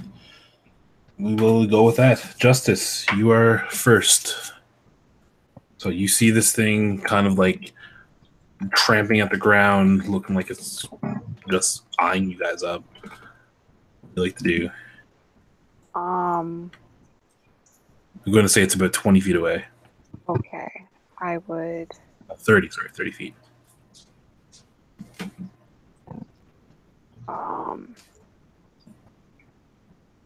I would like to cast Chill Touch. Okay.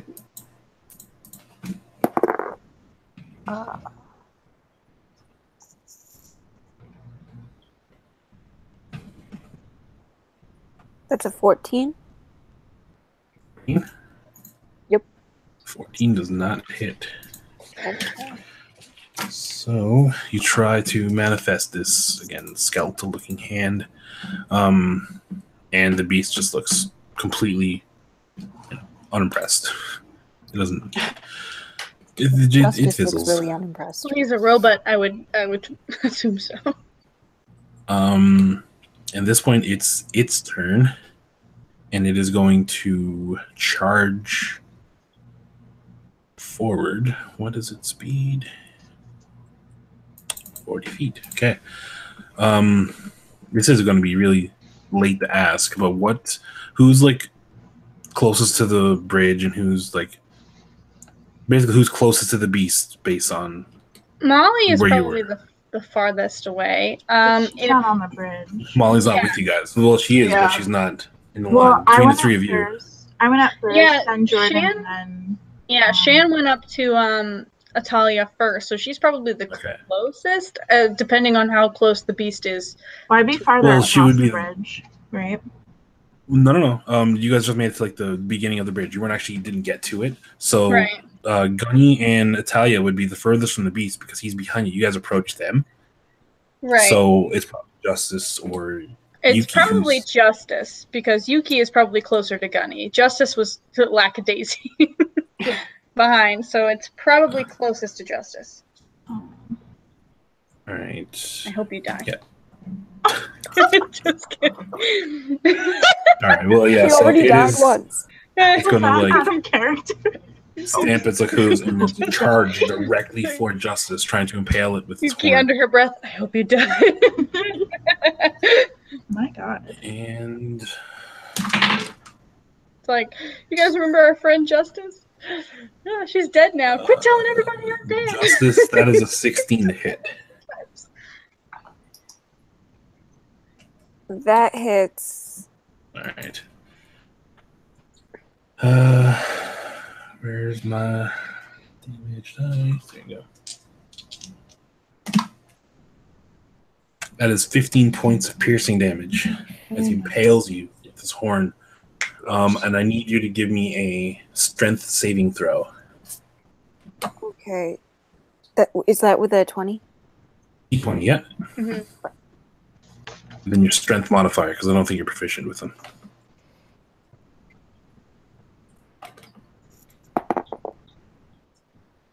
That is a 6. 6? Yeah. Okay, so the beast charges forward, and with its horn, it drives into like the side of your torso. Not only does it, it pierce you, but it actually knocks you through the air, and you fall prone on the ground. Okay. Shit. That brings us to Gunny's turn. All right. Seeing this bull approach, I'm going to take out my shield, and I'm going to cast Bless on.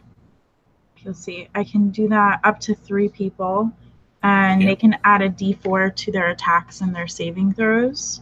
Okay. So I guess no. Okay. Do I pick the lady or do I pick you 3? Obviously us. I don't know. I think the samurai I can feel like I fend would for pick themselves.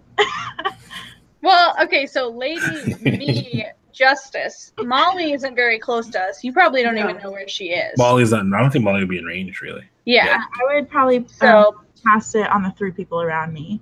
Okay. So you guys see me like bite my thumb and a blood piece oh my of Naruto. Oh my Yeah. god. No, you need a drop of blood for You need the, to drop for a blood the for enchantment, Bless, yeah. and it drops to the ground and it blesses the 3 of you. That is So hilarious. you can add a D4, roll D4 for your attacks and your saves. Awesome. It's like a mass minor bardic inspiration. I like it. You all right. put a Naruto spell. So that was an action. You don't have any bonus action, do you? Let me see if I want to do anything. Being 4th level, like I gotta actually ask that because I'm not sure if you guys do have any bonus actions. I do. But it's not my turn yet. And then as a bonus action, I'm gonna cast Hunter's Mark on the bull. But you wouldn't be able to though. You can only, if you cast a spell as a bonus action. I think you can only do a cantrip after that.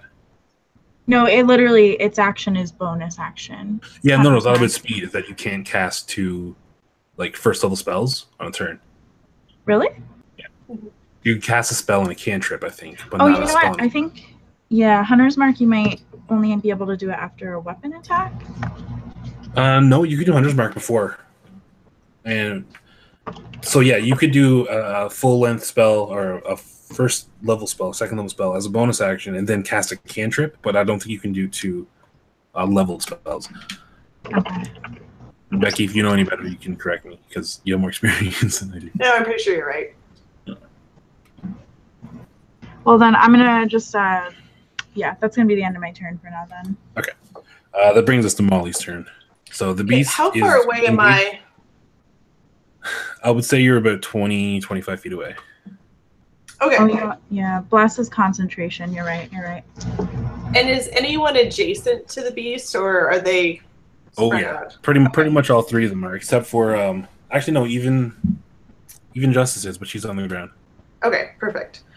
I would like to take my bonus action first to try and hide behind some like shrub or tree or something like that. Sure. Do you need me to roll stealth or anything? This time no, because I mean he is definitely tied up with the other one, so he's not even looking at you. So we'll say it succeeds. Okay, and then I am going to attack with my short bow. Okay.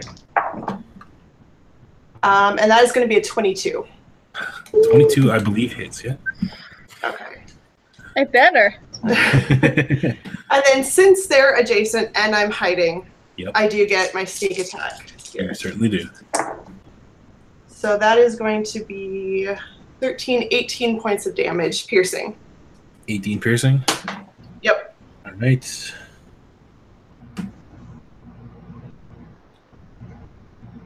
Okay, so that was a crossbow?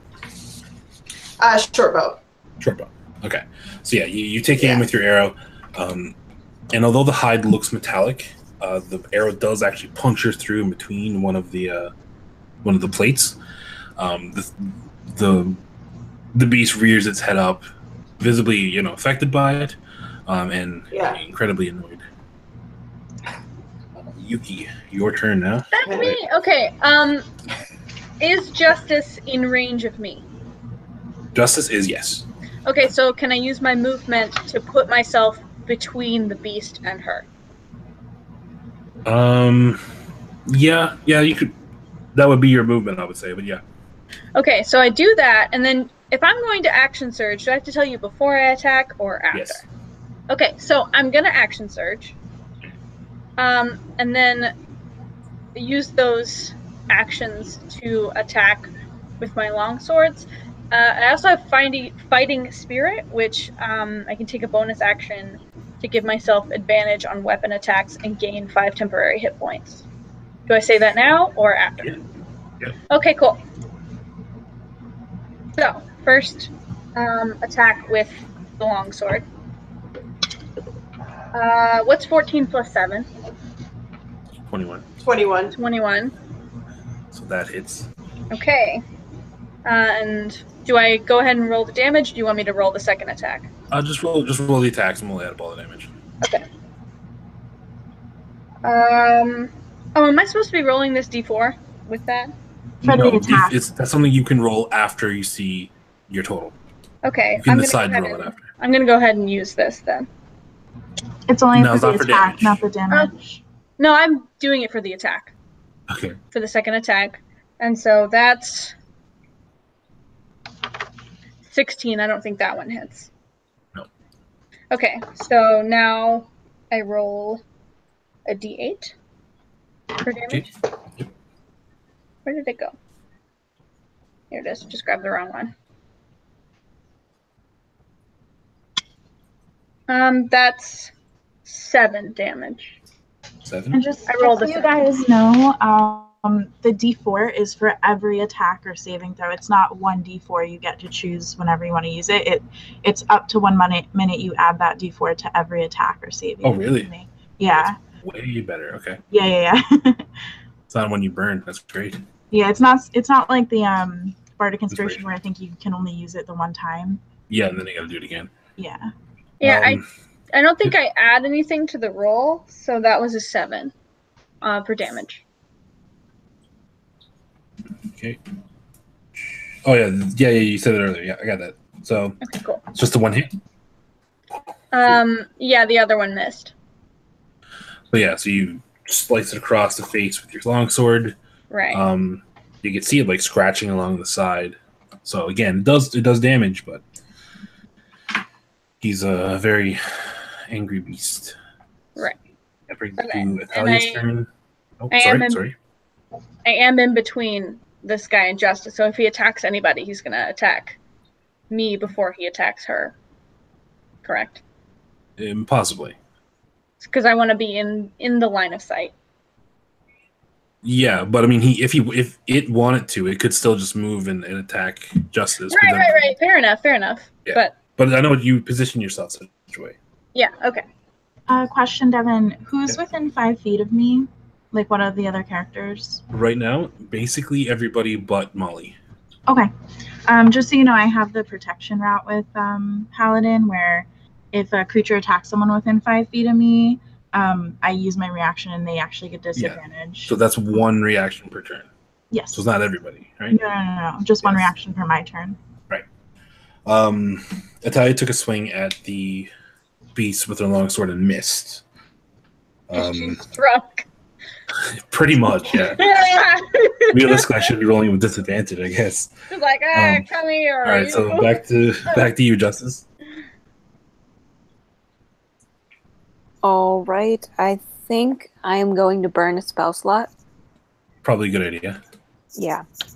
I'm going to cast Witch's Bolt.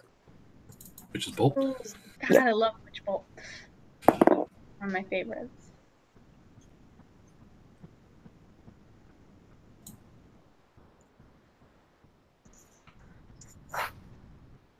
That is an 8. 8? Yeah. No, I was going to say, did you add your D4 to that? But never mind. It still would have missed. Unfortunately. One thing, I don't want to get bogged down with it, but when you did your level up to level 4, did we give you the ability score? Like, you can buff an ability score by 2. Or 2 by 1. Or 2 by 1. I don't think we did it, did we? I don't think so, no. So if you want to do that. Yeah. For simplicity's sake, because it's a one-shot, how about we say you just put it into your intelligence, so it'll increase your intelligence modifier by 1. Right. Oh, okay. Okay. So whatever your intelligence modifier is, just increase that by 1 right now, okay? Okay. Yep. I think that's my fuck up. But even so, a 9's still going to miss, unfortunately. So okay. Witch Bolts, the lightning goes wide. Beast is unaffected, which brings it to its turn. It shakes its head around, a little peeved at getting resistance, I guess, for the first time ever. And that green like fume coming from its nose, you see it rear its head up and exhale a ton of that in the cone in front of you. And I need all of you to make, I believe it's a Constitution saving throw. Yeah. I should be. Me as well. Yeah. Well, no. You're not there. You're behind it. So. D4s. That is 16 plus 6, so 21. I got 16 plus 2, so 18. Okay. Justice. That is 17 plus 2, so 19. So the only one affected by this is Italia. Oh, no. You see her start to. You see her movements become more labored and like slow and sluggish, and then you see the bottom, like from her knees down, begin to solidify into stone. What? That is not good. Gunny, back to you. Question, is it like a poison? Just wondering, because I have something about poison and like getting advantage on saving throws and stuff. Give me a nature check and see if she knows. Well, it's just something with my character. Here, I'll tell you the ability and you tell me whether or not it affects me. Dwarven Resilience, advantage on saving throws against poison. And okay. So it breaks your trait. Yeah, no. It wouldn't have. Okay. I thought you were trying to do something on her. Okay. No. Not until I give you a... I was just wondering. I just want to know if she should roll advantage on the yeah, and that's right. So no, you wouldn't get the advantage on that. Okay, my character is going to, as a bonus action, I'm going to use Vow of Enmity, which is also like a channel divinity trait. It's not a spell. And I'm going to utter a curse at this bull and say, something along the lines of, "You're not welcome here," which gives me... Ooh, yes, bitch. so cursing. It gives me advantage on rolls against the creature for 1 minute. Okay. And then Love I'm going that. to swing at it with a warhammer. Okay. I rolled a natural 20 plus 4, 24. 24. Yeah. Well, natural 20. It's gonna hit. Okay. Yeah. You never know. 1d8. Okay, so 3 plus 4. That Well, you're gonna is... double the dice for the crit. 3 plus 7, 10 plus 4, 14 damage. Wait, what was it? What did you roll? The 4? A 3 and a 7, and then so it's 10 plus 4, which is my bonus, so 14 damage. 3 and a 7, so you roll 10. So that's 20 plus your modifier 4. Because you double your dice, right? No, for yeah, it's a 1d8. I rolled a d8 twice. 3, 7. Oh no. Okay, that's what I was gonna say. I don't do the re-roll the damage. We just double the dice. Oh, my group plays differently. Where you... Yeah, there's 3 different ways. You can do max damage and an extra dice. You can do Okay, so what way do dice, you want me to do it? Double. You double. Just double the initial damage I rolled? Yeah. Okay, so 6 plus 4 is 10. 10. Okay. That was the Warhammer? Yes. Okay. Yeah, you crash into its skull pretty fucking hard. It actually shakes a little bit. He falters and gotta shake it off a bit. Molly, back to you. So you're behind the beast right now. Yes, and I'm just going to do a repeat of my last turn. I'm going to hide. Yep. Behind something. Do you want me to roll this time? No. Like I said, Okay. he's so preoccupied now that it's easy to hide from him. Okay. So that is going to be a 19 against 19? armor class. That just hits. Perfect. So shooting with my short bow, 7, 11, 16 points. 16 points of damage. Shite. Yeah. Yes. Those bows are dangerous. This bull needs more HP. Holy shit. Alright. Okay, once again, this one, it almost like symmetrically on the other side of him this time, it just lodges in. So he has like almost like television antennas coming in like the back of its torso. Like just 2 arrows sticking up. So I wasn't lying when I said how awesome my halfling was. If Matt was in the chat, he'd be scared right now. For Honey He'd be quaking. You just snatched his wig. That brings it to Yuki's turn. Awesome. Yeah, I'm pretty much just gonna hit this thing again. I still have 2 more uses of Fighting Spirit, so I'm gonna go ahead and use another Fighting Spirit. So I have advantage on weapon attacks. So I'm gonna attack with one of my long swords, but this time I'm gonna use it 2-handed and give myself versatile. Okay, yep. Okay. 16 plus 7 is 23. Yep, that's a hit. Okay. That is a D10 this time.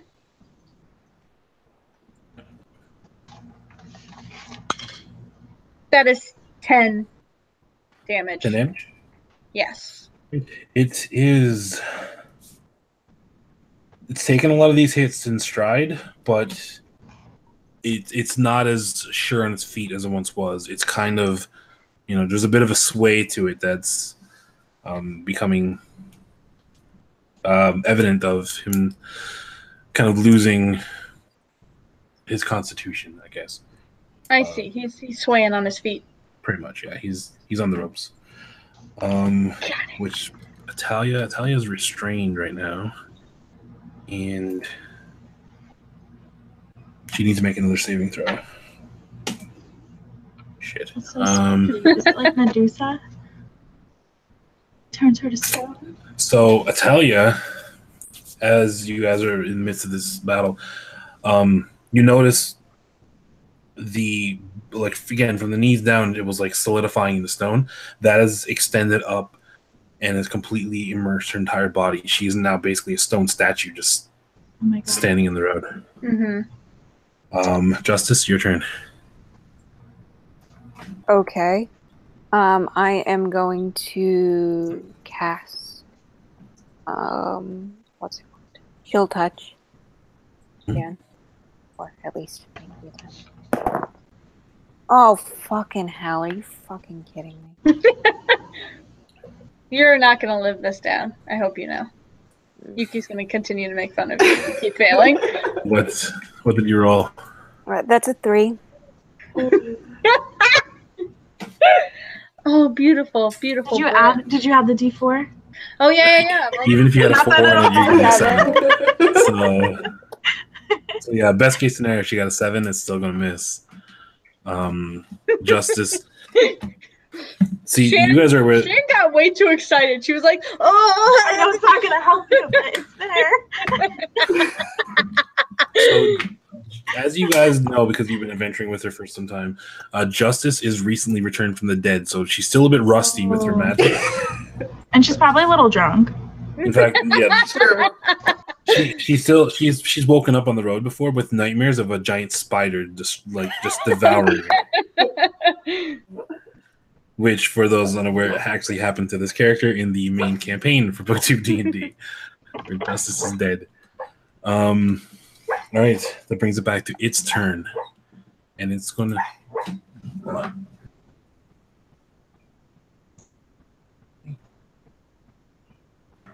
Sorry, doggy nightmares.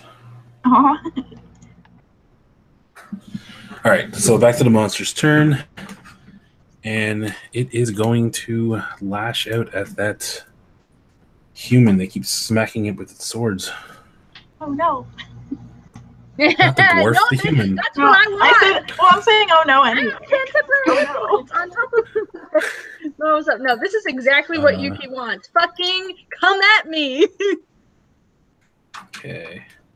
So yeah, it's gonna just rear its head down and just try and drive its horn through your torso. Do your worst. That's a 19 to hit. That hits, but just barely. Just barely. I have a 17 AC. Fuck with me. Where is the? Okay. I call that a just barely. That's only 2 points. I just rolled. Okay, I rolled double 9s plus 5. 18, 23 points of piercing damage. Okay, those temporary hit points are gone. Yep. That's totally fine, and that leaves 13. So I'm at 31. So yeah, like I said, he does the horn just again goes right to the side of your torso and like just rips through. It doesn't knock you down though. Okay, well, I didn't think it would because I'm me, but.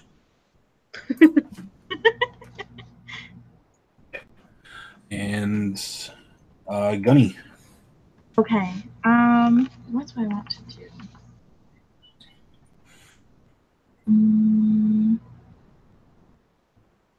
All right, I'm going to just make another. Do I want to do that? Sorry. So Bless is concentration, so I can't do another spell. So I'm just gonna attack with my Warhammer again. So that is 11 plus 4, 15 plus 4, 19. 19 is just enough. Okay. And 6 plus 4, 10. Very consistent with this damage. You are. Brings him down to that. Okay. As like I said before, he's clearly feeling it, but no worse for wear. Brings it to Molly. You said no worse for wear? No worse for wear compared to last time. He's still swaying a bit, but still pretty hardy. Don't worry, so am I. Come at me. Molly, your turn. Okay. I'm going to stay in the back and hide again. I don't think I can get close to this thing without like dying in one shot. That is going to be a crit. Hot damn. Crit fail, really? That sucks. Yep. Oh wait. Oh, wait. Okay, Crit so fail? you said roll damage normally and then just double Okay, that? she Yeah, you double the She's dice. like crit fail. I was like, yay, and then I was like, oh.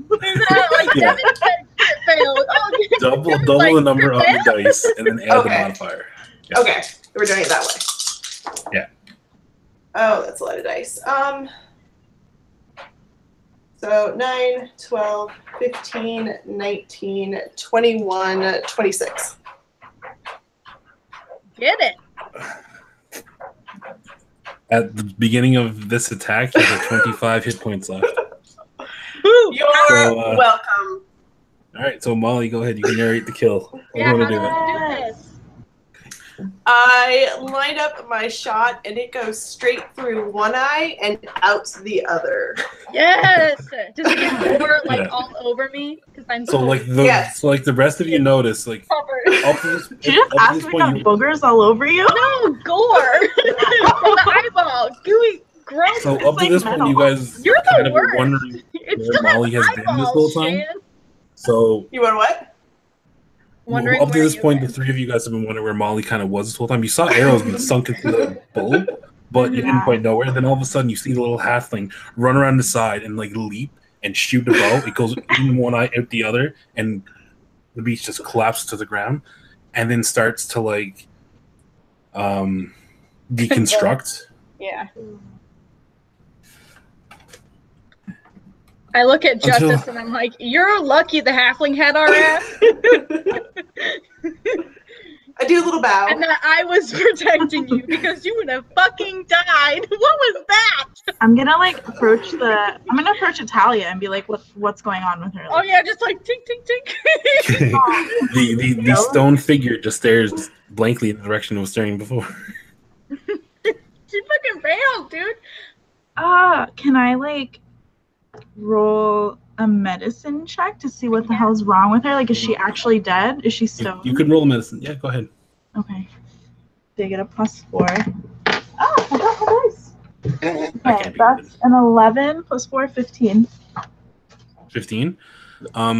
You recognize the effect in that you probably had some time fighting Medusas before, and this is very similar to the effect of a petrified gaze, where she is been completely reduced to stone. And nothing short of a greater restoration spell would be able to break this. Other than that, she'll be a stone indefinitely. Oh good, I can't So wait for this whole sad. town to blame us for her murder. I can't wait for that. That's gonna be great. Justice, you might want to skip town already. Henry Because is, they're definitely gonna blame you, and you're just gonna get more salty. Benny Justice is is- beside himself. He's just kind of, he feels like this is his failure. That they failed. Justice is Oddly enough, though, for some reason, it might have been just the way she was like speaking or talking at the time she was petrified. You notice that there is actually a smile that's on her face at the moment.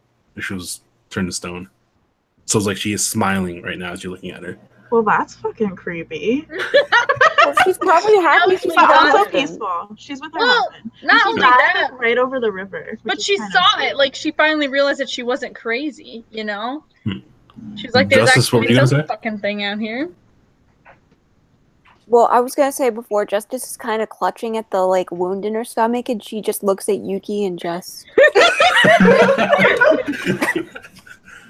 And Yuki's like, "You know where to stick that."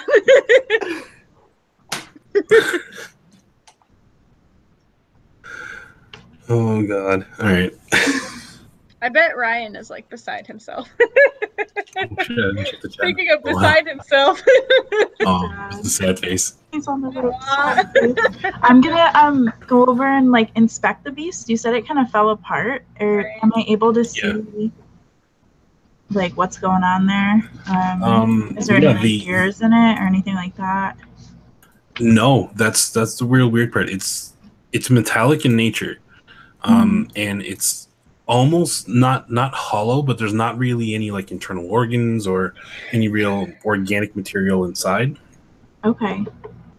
It's almost as though it was held together by arcane energy. Yeah. Immediately, I'm gonna. Like, this wasn't an actual beast. This was like a. This is a beast somebody made with magic. So we would like hang around for tomorrow night. There'd probably be another one showing up. Right? No, like we just.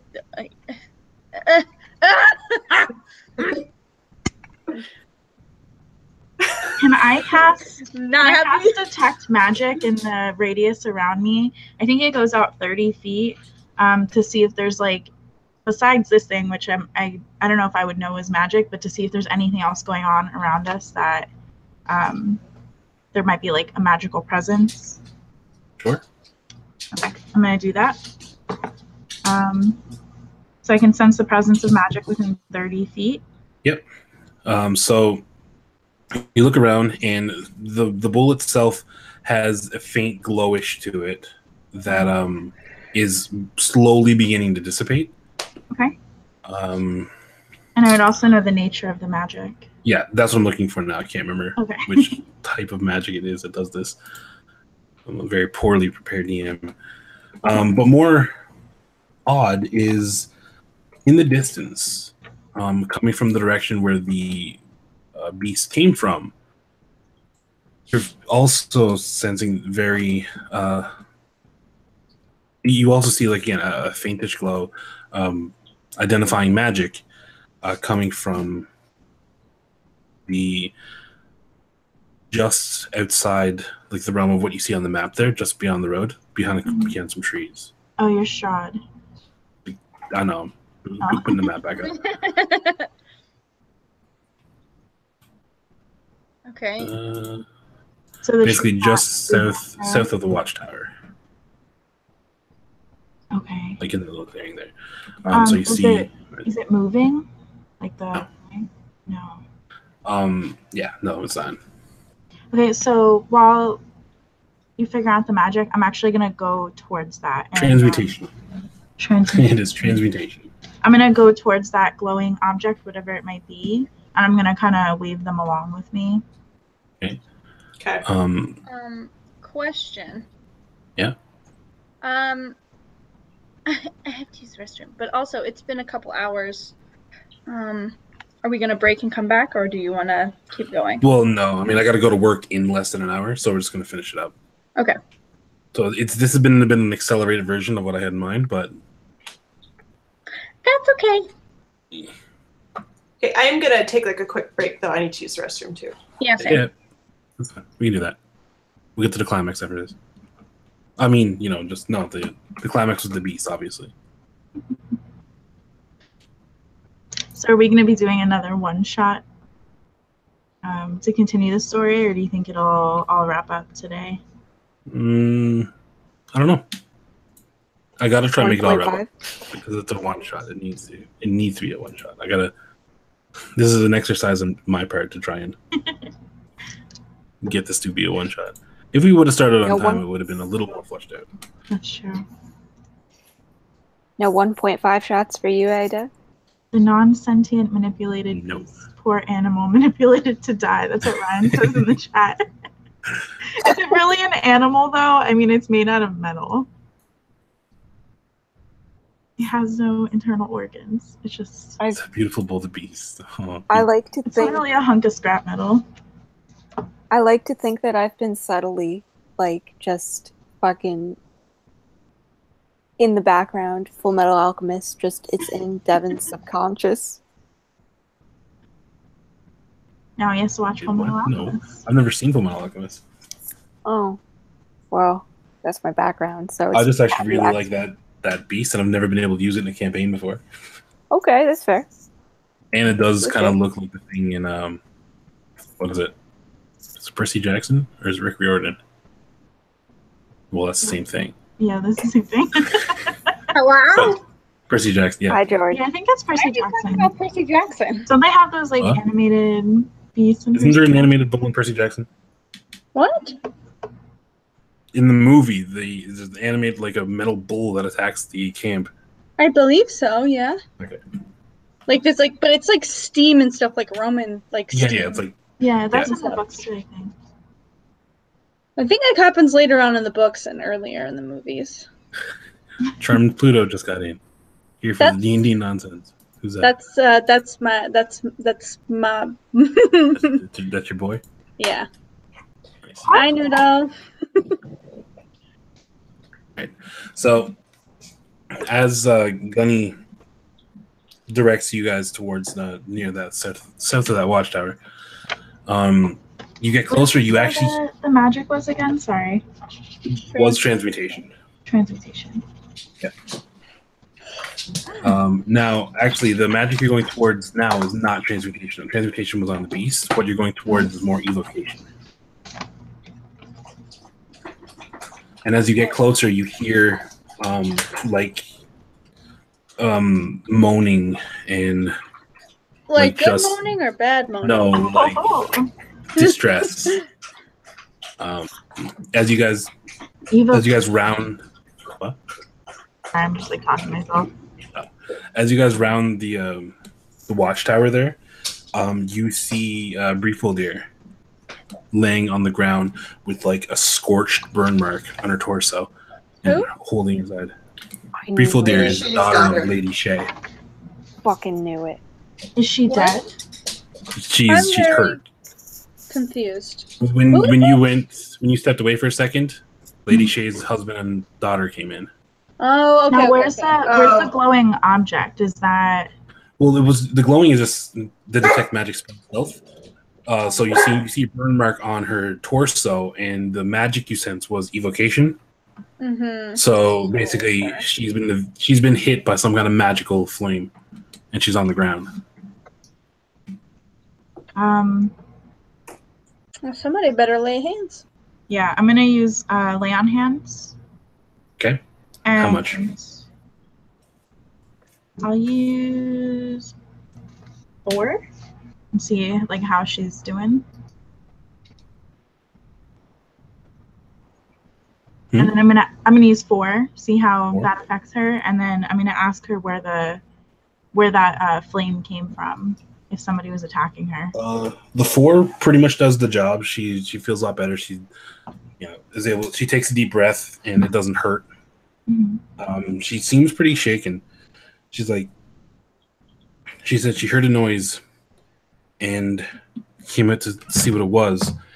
And when she saw the thing, it's just fire came out of its mouth and just struck her, and then it ran off. She don't know where it went to, but it's around somewhere. She says we should make for my home where we'll be safe.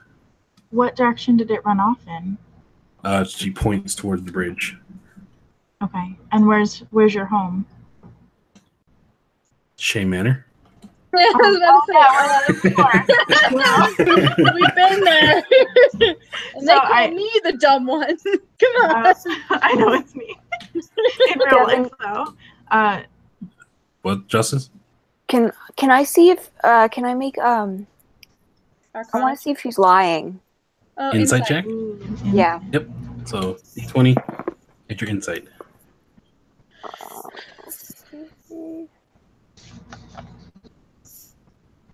It's a 15. 15? Yep. She's incredibly convincing. However, there's definitely something that she's not telling you guys, from what you can tell. There's definitely more to what happened to her than she's letting on. Okay. Justice squints at her for a long time.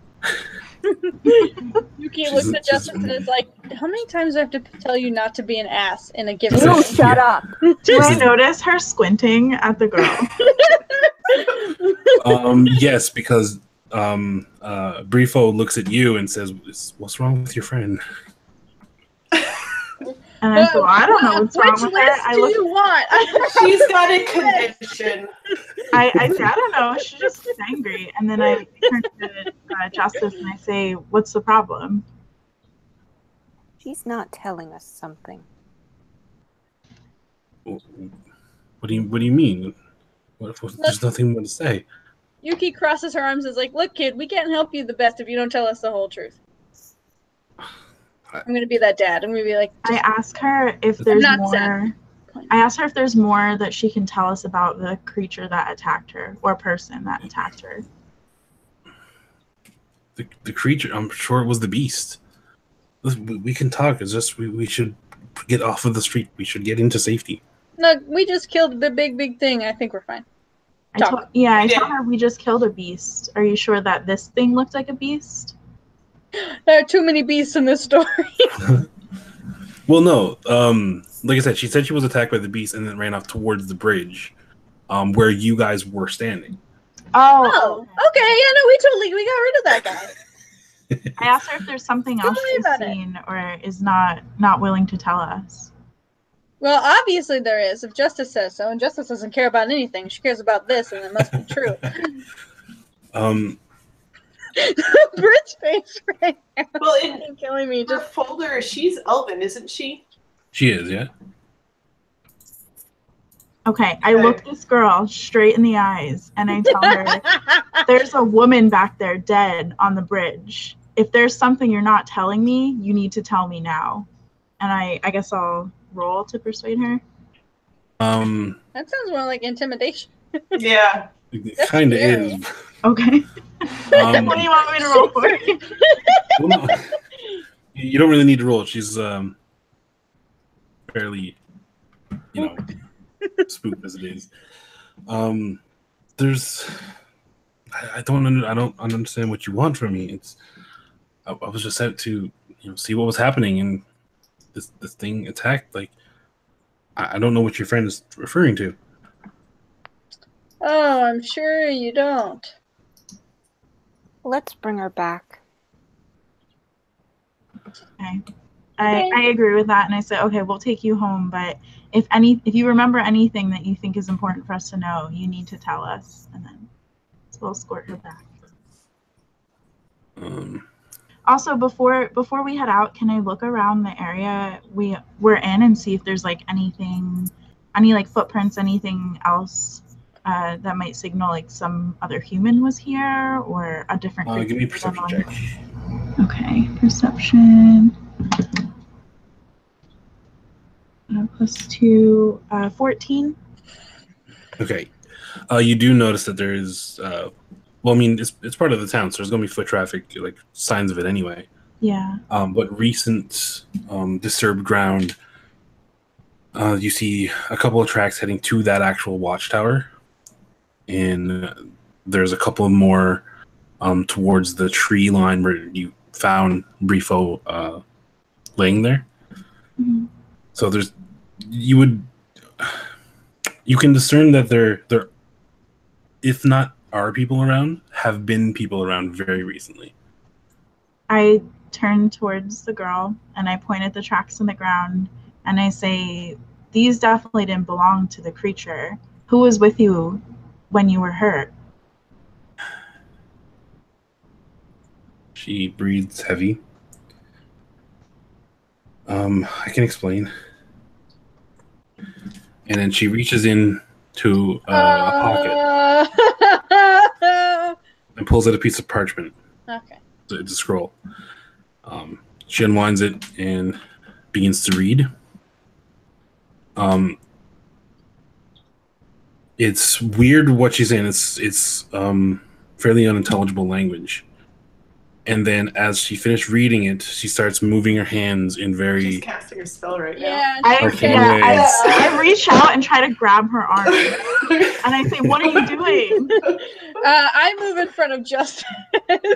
Like, as you're about to do that, give me a dexterity saving throw. Okay. No, it's been more than a minute, I think, right? Oh, yeah. Yeah. Dex saving throw, 15. 15.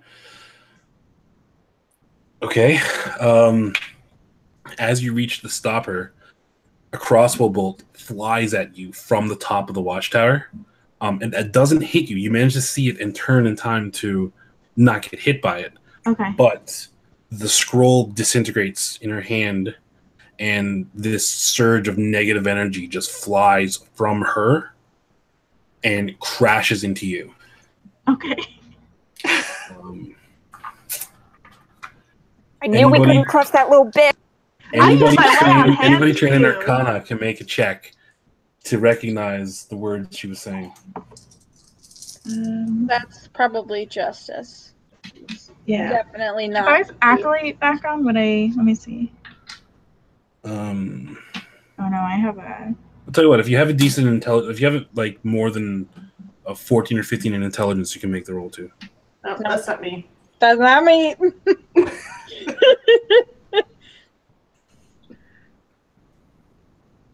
That's fine.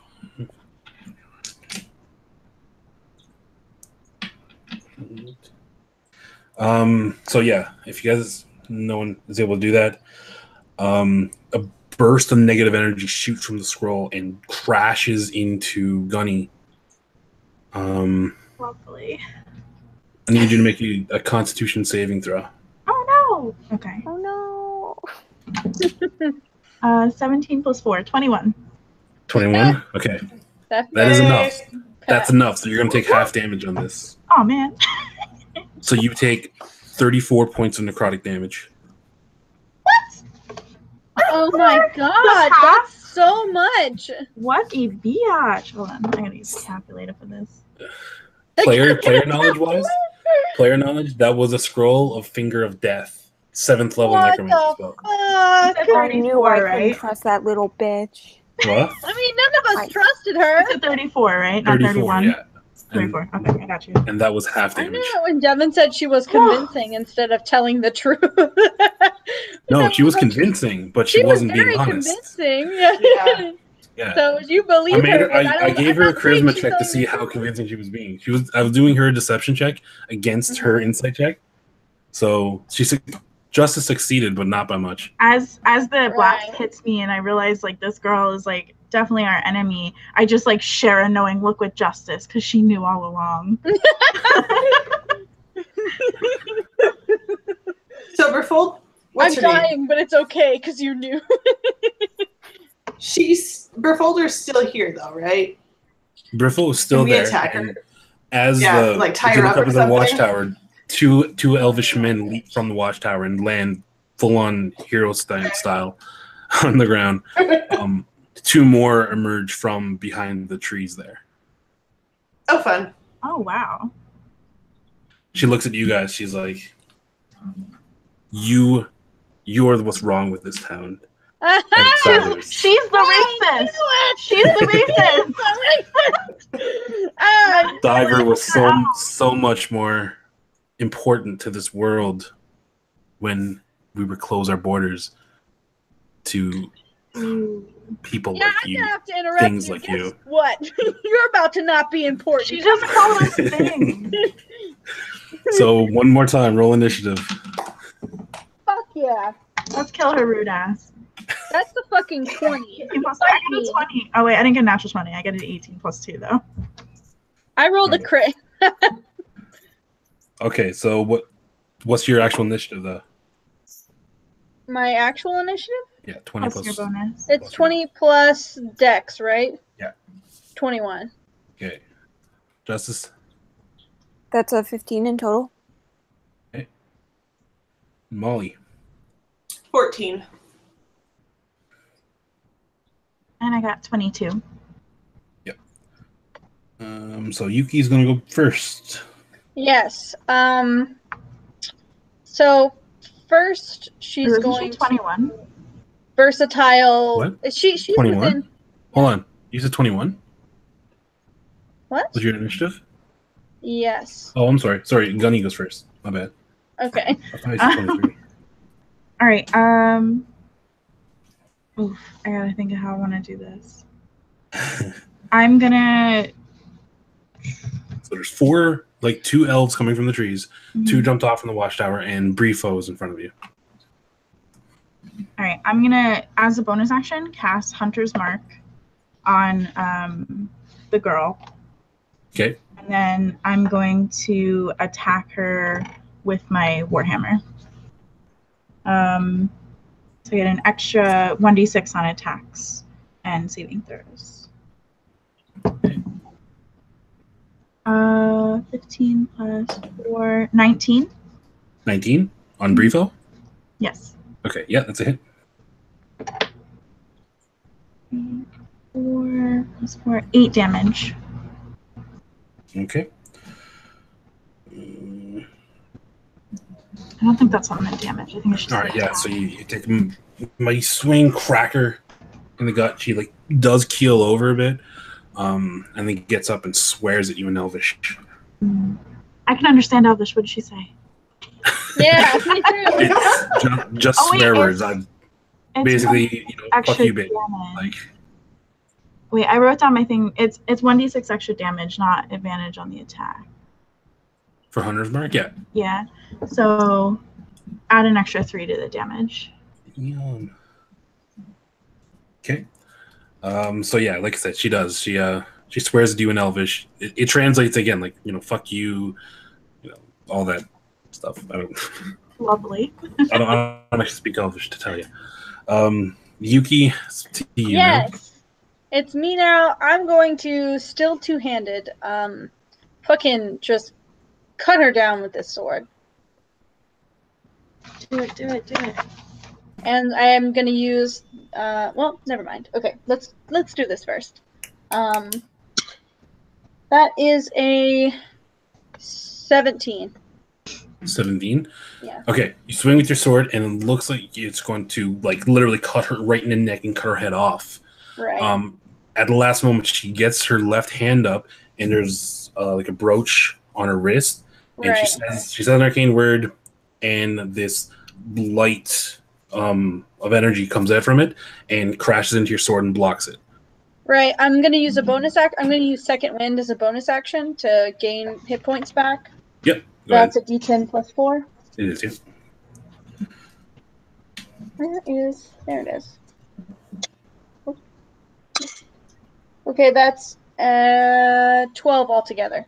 Okay, go ahead. 8 plus 4. Perfect. So 12 is back up to 43 hit points. Okay, that's my turn. Right. Oh, actually, as a free action, you can speak, right? Yes. I'm going to curse at her in Elvish and tell her that she salts this earth with her prejudice. Yes. She responds back with, "You're not old enough to understand where this dirt even came from. You're too old to understand anything. Shut up." It's not your world."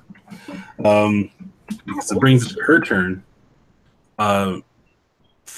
She is going to take a bonus action to disengage and step back about 15, 20 feet. And I can't remember if it's verbal. I think it's verbal. Again, speak some arcane words and put her hands forward and unleash a fireball right at basically all of you. I'm thinking you're all in the same vicinity. So yeah, she casts third level fireball. You'll need to make a dexterity saving throw. We all do? Yeah. Oh. Big AoE. 17. That's a 17. I got 17 too. That's a 9. Oh no! Yeah. Oh no! Where the hell? I ran out of D6s to roll. Seriously? There we go.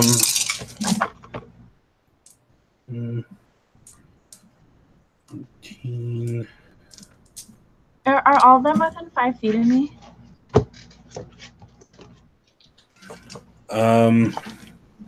Oh yeah, so sorry. So it's 27 points of fire damage. Those that succeed take half. How much was it? 27. Shit. How much? What was your question there, Gunny? The 13? Oh wait, you said it's fire bolt? Fireball. Oh, so I might have that's said firebolt, but it's fireball. Oh, so that's not a ranged attack, right? No, you got to make a save. So protection, people within. I can use my reaction to impose disadvantage. That wouldn't have any effect. Yeah, it's not a ranged spell attack. It's just something. It's an AOE, just burst. Okay. So Is that 13? 13, yeah. Ooh. Down. Because I think it's at 27, so it's half rounded down for if you succeeded. Okay. Brings it to Justice. So once again, Justice, you have Briefo standing in front of you, just launched a fireball that like almost incinerated all of you. Actually, what was your dex save? You had to do it too. 15. Okay, so yeah, you took half damage as well. That's the best case scenario. It's either half or full with that attack. So 13 damage. Oh, I'm down. You're down? Okay, so make a dex saving throw. That's with a 20, right? Yeah, D20, and you gotta get a 10 or better. Oh, come on, Gay Joys, do not let me down. Okay, that's a 14. Okay, that's one success. Okay. 2 more and you stabilize. But that'll be your turn, which brings it now to Molly. So again, Molly, you have her in front of you. You have 4 elves that's kind of like convened now, so they're coming at you guys as a group. Okay. Are they all archers or just the 2 that came from the tower? The 2 that came from tower had short bows, but they also dropped them. They're all carrying melee weapons now. Melee? Okay, cool. And so they're all kind of surrounding us? They're kind of not surrounding you. They're coming towards you like in a row kind of thing, like from 2 by one 2 side. row. Yeah. Is there anywhere around here that would be good for like hiding behind anything? Or are we pretty out in the open? No, you could hide. There are trees around. But like I said, you're near the south of the map there. It's where it is a heavily wooded area. Okay. You could probably dive right behind a tree or even behind one of the posts of the watchtower because they're so small. Okay, yeah, I would like to try and... Could I climb up in a watchtower? Yeah. I would like to try and do that. Okay, so you're going to try and hide first, though? Yes. Okay, gotta roll it this time. Yeah. Stealth? Stealth, yeah. Okay. Oh, wow. That sucks. So, 11. 11? Yeah. Yeah. I rolled Okay. a 2. Well, the 4 approaching elves don't seem to see you, even ones that are coming from the watchtower that probably should have. Okay. But you do notice Briefo look over at you and watch you as you start climbing the ladder to the watchtower. Oh, yay. So I would be hidden from the archers, or from the other elves. Yeah, they don't see you. I'm going to shoot Their my passive is only 10. Okay. I'm going to shoot my short bow at one of the elves. Okay. And that's going to be much better. 25. That's a hit. Yeah. So that'll be with sneak attack. 16. 16. Okay. You take your shot. It pierces through his leather armor, right at his chest, right behind his chest, because they're heading towards the other guys now. And it literally comes at the front, piercing his heart, and he drops to the ground. Yeah. So that's 1 down. Yeah, I'm hurting. I can't take any more damage. And that brings us now to the elves. 3 of them are going to basically charge up. 2 of them are going to make a swing at Gunny, and 1 at Yuki. 14 for Gunny. No. 13. Yeah, that's No. great. And for Yuki, that's an 11. Yeah. No. These elves charge up and just swing. Gunny's easily, she ducks under one and literally blocks up with her arm, and it cracks into the armor without penetrating it. So Gunny defends him off, and the one after Yuki easily just sidesteps as he swings at her. Bitch, please. Gunny, your turn. All right. I'm gonna lean down and heal Justice for 5 points, Okay. and I think Justice, Lamb you are- has is an action. It's not a It is, yeah. action. Yeah. I think. So I get 5 HP. 5 and your backup. Yeah. Okay. So now this time, because Land Hands is not a spell, you could do a spell that has a bonus action, like, but you already did your Hunter's Mark, so it don't matter. Yeah, I'm out of spell slots too. Oh, are you? Yeah, you only have 3. Let me see if any of my abilities. That's a question I have. Would you consider the time between the last fight and now a short rest? Because I don't think I would. No. You No. guys literally examined the bull, found Briefo, and you're in the fight. Right. It's been like 20 minutes probably between the two. Right. Yeah, and then I'm just gonna kind of like, I'll just stand back up, and that's the end of my turn. Okay. Yuki, your turn. All right. I'm going to. This is a hard decision. So, Justice isn't back up yet. She's up. Okay, cool. She still has to stand up yet, but she's awake. She's awake. Cool. I'm very angry. That may be my saltiest friend, but she's also my hottest friend. How dare you fucking try and kill her? I'm definitely gonna swing at her, like swinging at Briefo two-handed again. I'm not worried about She's these. not in melee range. Can I move and get into melee range? I know You she's can. disengaged. That's what I want to do. Now, disengage for you would be an action. I said I don't want it. I asked if she. I know. Oh, yeah, no. Yeah, she disengaged. So I need to move forward to get in her melee range. Yeah, that's what I want to do. Wouldn't be a problem. You'll take an attack of opportunity from that guard that's on you. That's all. Right. And I'm going to move. I'm going to use my movement to get in melee range, and I'm going to attack her two-handed with my longsword again. Yeah. He'll get the attack of opportunity. Right. It's an 18 to hit. Yeah. I'm gonna use my reaction to throw out my shield and give him a disadvantage on the attack. Okay. That's a 5 to hit. So, yeah, as he tries to swing, he's going to swing at you. He is going to connect with you, and then Gunny looks over and sees him. He's like, "Hey!" and he looks over at her and misses with the sword. Mm-hmm. Yeah, go ahead. So I roll. Okay. That's a 19. 19. Yeah. Yep, that's going to hit. Okay.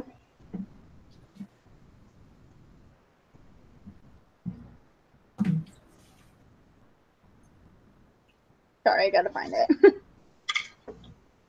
That's 9 damage. 9. Okay. Yeah. And then I'm gonna use my bonus action to use Fighting Spirit again. The last time. Yeah. And give myself 5 measly temporary hit points, but they're nothing. That'll work.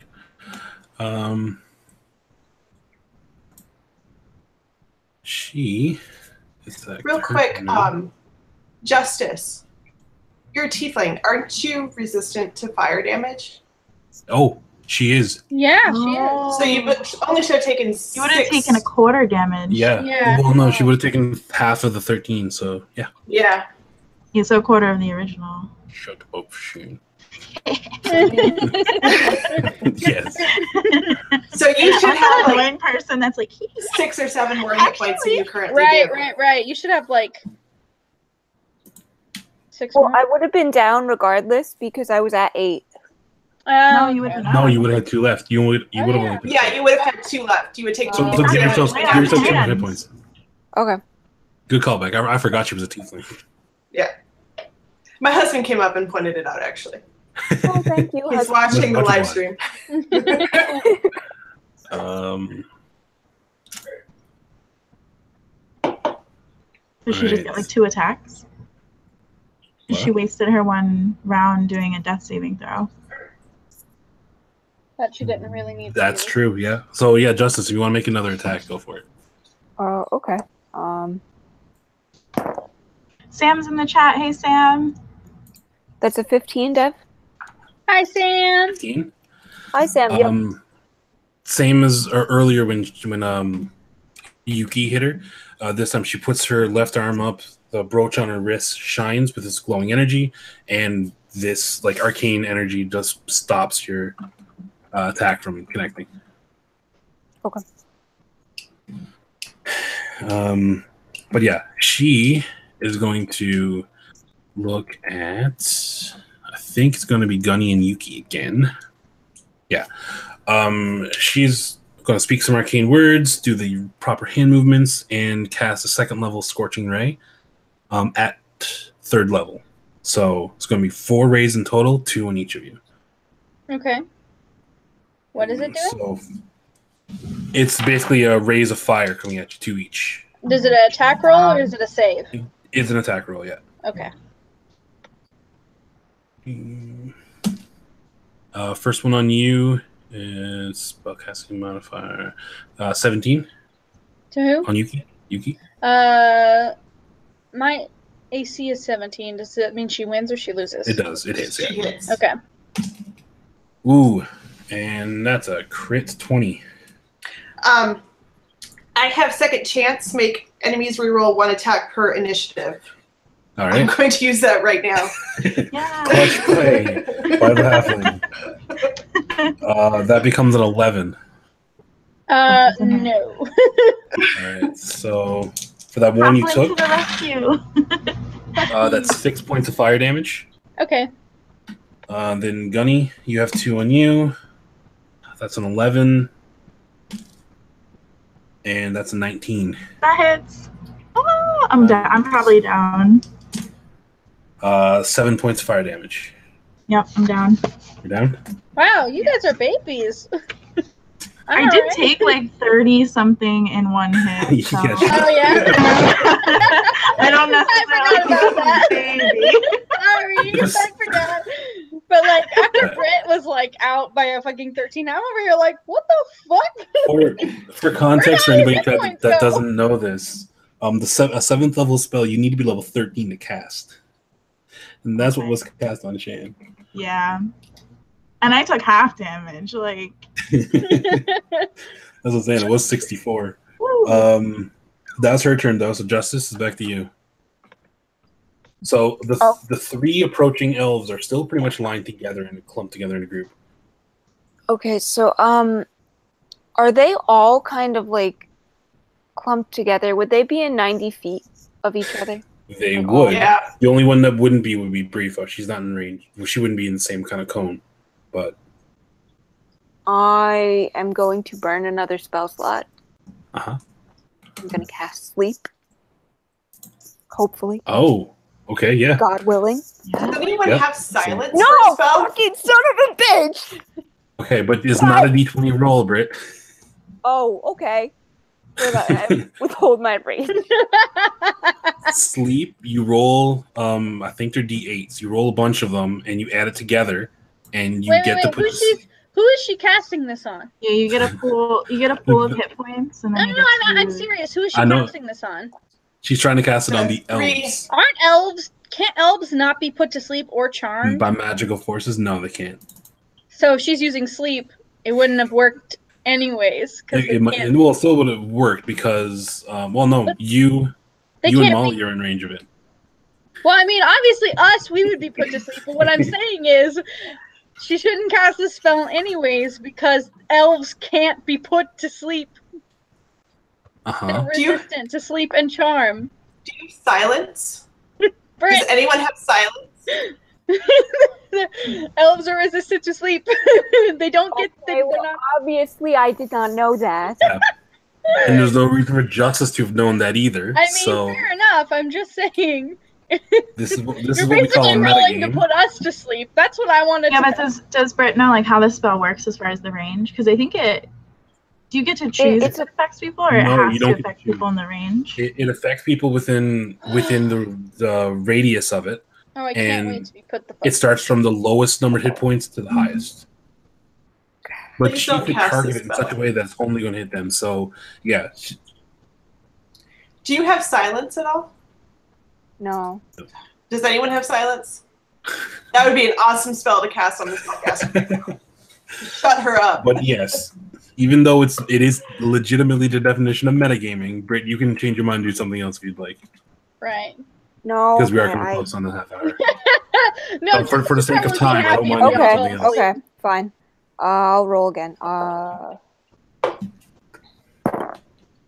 Oh fuck, that's a 1. What are we trying to do? Yeah, what are you trying to do?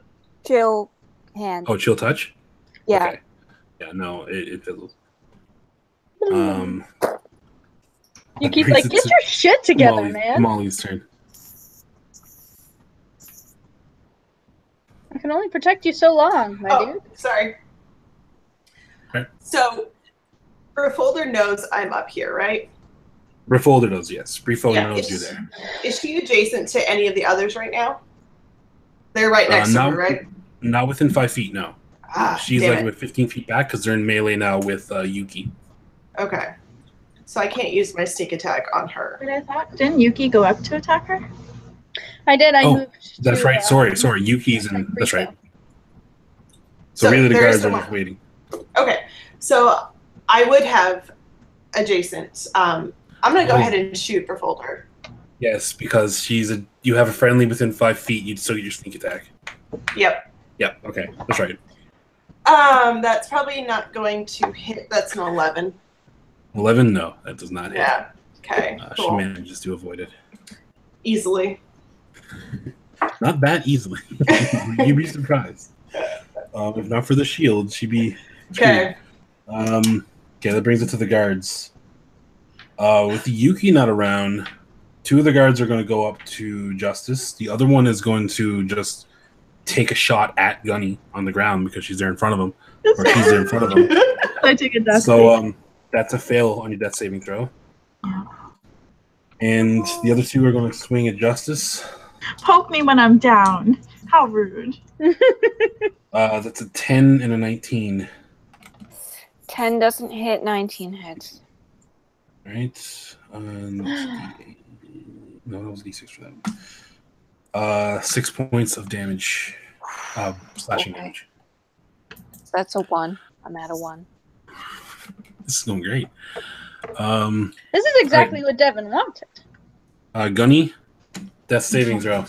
Do not roll a 1. 14. 14? Okay. So that's 1 fail, 1 success.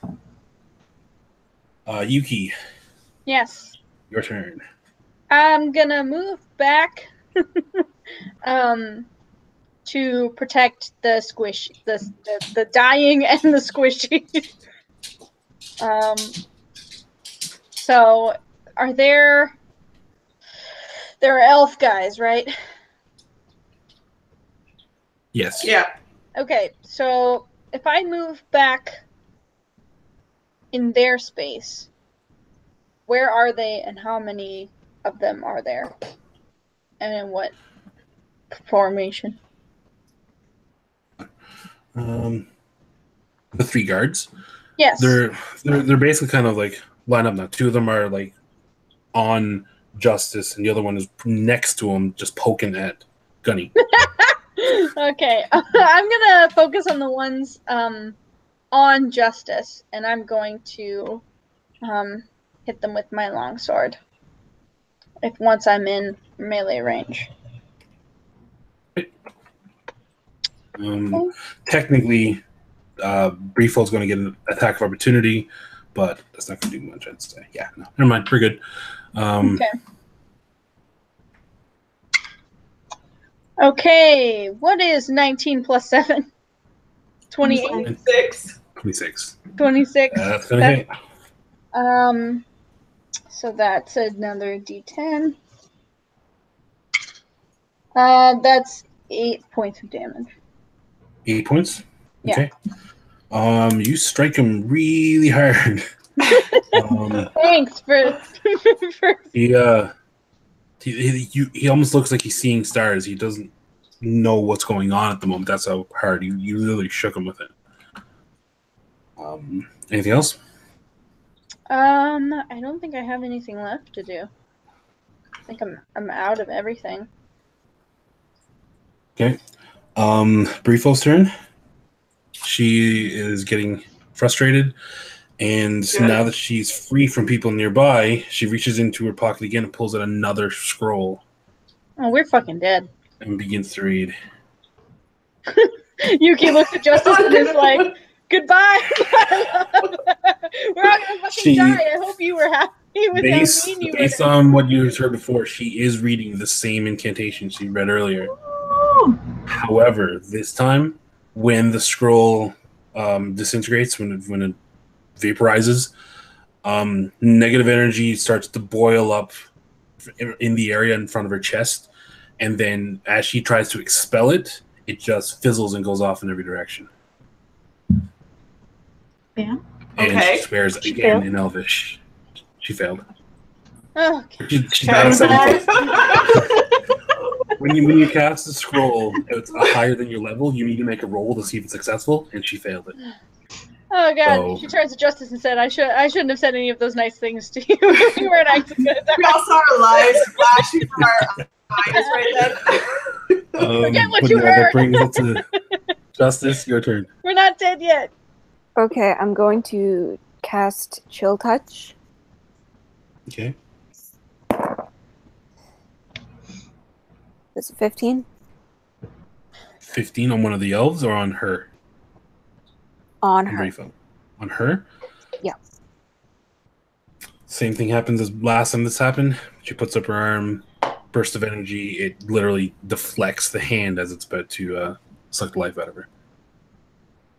So close. Yeah. Oh, Brit's face is just. Oh man, it tickles the crap out of me. Molly, your turn. Justice, are you adjacent to Briefo? Are you next to her? Was that a distance attack? That was, I think. I think that's a distance attack, right? Yeah. I think Yuki was next to her, but she moved, right? Yeah, no, she I'm moved by Justice now. Yeah. Everyone's all together except Briefo is about 15 feet away. Yeah, away. And Okay. Molly's up in the tower. So I'm going to shoot at one of the elven guards. That's probably a good idea.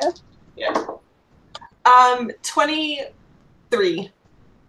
23, definitely hit. 9, 13, 18 points of damage. And is that on the guard or on Briefo? On the guards. On the guard? One of them. Okay. That drops him. Okay. So So another there's only one well-timed guard hit. left. No, there's 2. Only 2 have been dropped. There's 2. There's 2 left. Yeah, The there other were guy 4. hitting guard was still standing. I thought someone else had taken out a guard. No. The only one that's even hit another Okay. guard is Yuki, and she did strike him pretty hard. He's not looking good, but he's still up. He's still up? Okay. Speaking of the guards, it's their turn. And now with the reemergence of Yuki, the one that's on Shan is going to swing at her for 17. Yep. Okay. Oh, that's on paper. It's cocked. 7 points of damage. Okay. That's And fine. then 2 on Justice. That's a 9 and a 5. So No. yeah, swing. They both miss. I have a question, Devin. When you attack like someone who's unconscious, do you have to roll for that attack? When they're unconscious, it's an auto crit. It's an auto hit. Yeah. When they're prone, they can like move, so it's you get advantage on the melee attack. But if they're KO'd, there's no roll. It's just You treat it like an inanimate object, kind of. it's called an auto crit. But yeah, I don't take 2 away like a crit would. But yeah, it's an instant death fail. Because you're unconscious, you're not. There's no reason for them not to actually be able to. Yeah, unless like someone stand. intervened. Yeah. That brings it to your. Ooh. Yeah, you're 1-on-1 now, right? So you're good. Yeah. Death saving throw. Just don't crit fail. Please don't be a 1. 10. 10? All right, it's a pass. So it's 2 successes.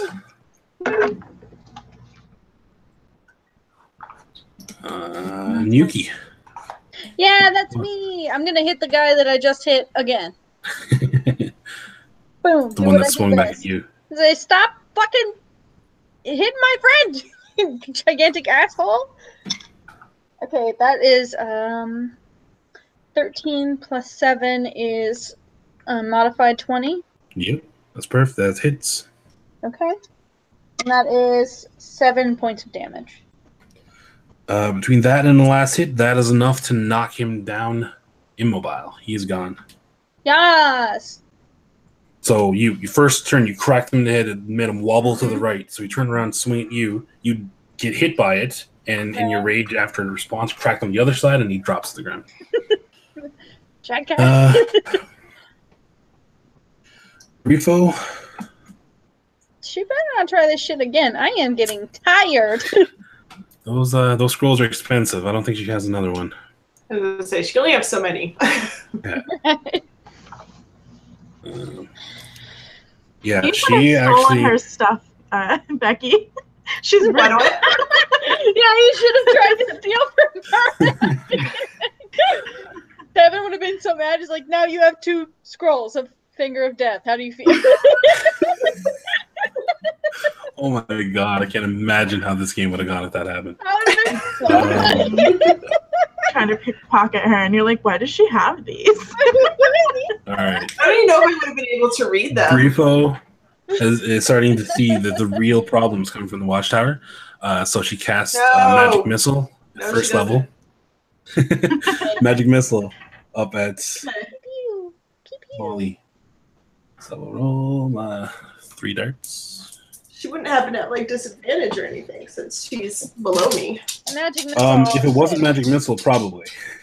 Oh yeah, because that's auto hit, isn't it? Yeah. So that's 4, 1, and a 2. So 5, 6, 7, 8, 9, 10, 11. So 11 points of whatever damage Magic Missile is. Yeah, that drops me. Up in the tower? Yeah. Okay. What the? I only had 6 left. Oh my god. All right. So you guys do notice it that 3 darts fly from Grifo and crash into the watchtower, and then you hear Molly just cry and plop. You son of a bitch. That brings us now to Justice. I'm going to attack those guards since obviously Grifo isn't working out. I would suggest you roll a different dice. 16. 16 on a guard or on Grifo? On the guard. On a guard? That'll hit. Okay. Ooh. I'm casting hand. Chill touch? Yes. Go ahead. Roll your damage. Okay, let's see. What? I think chill touch is D8. Am I? Yeah.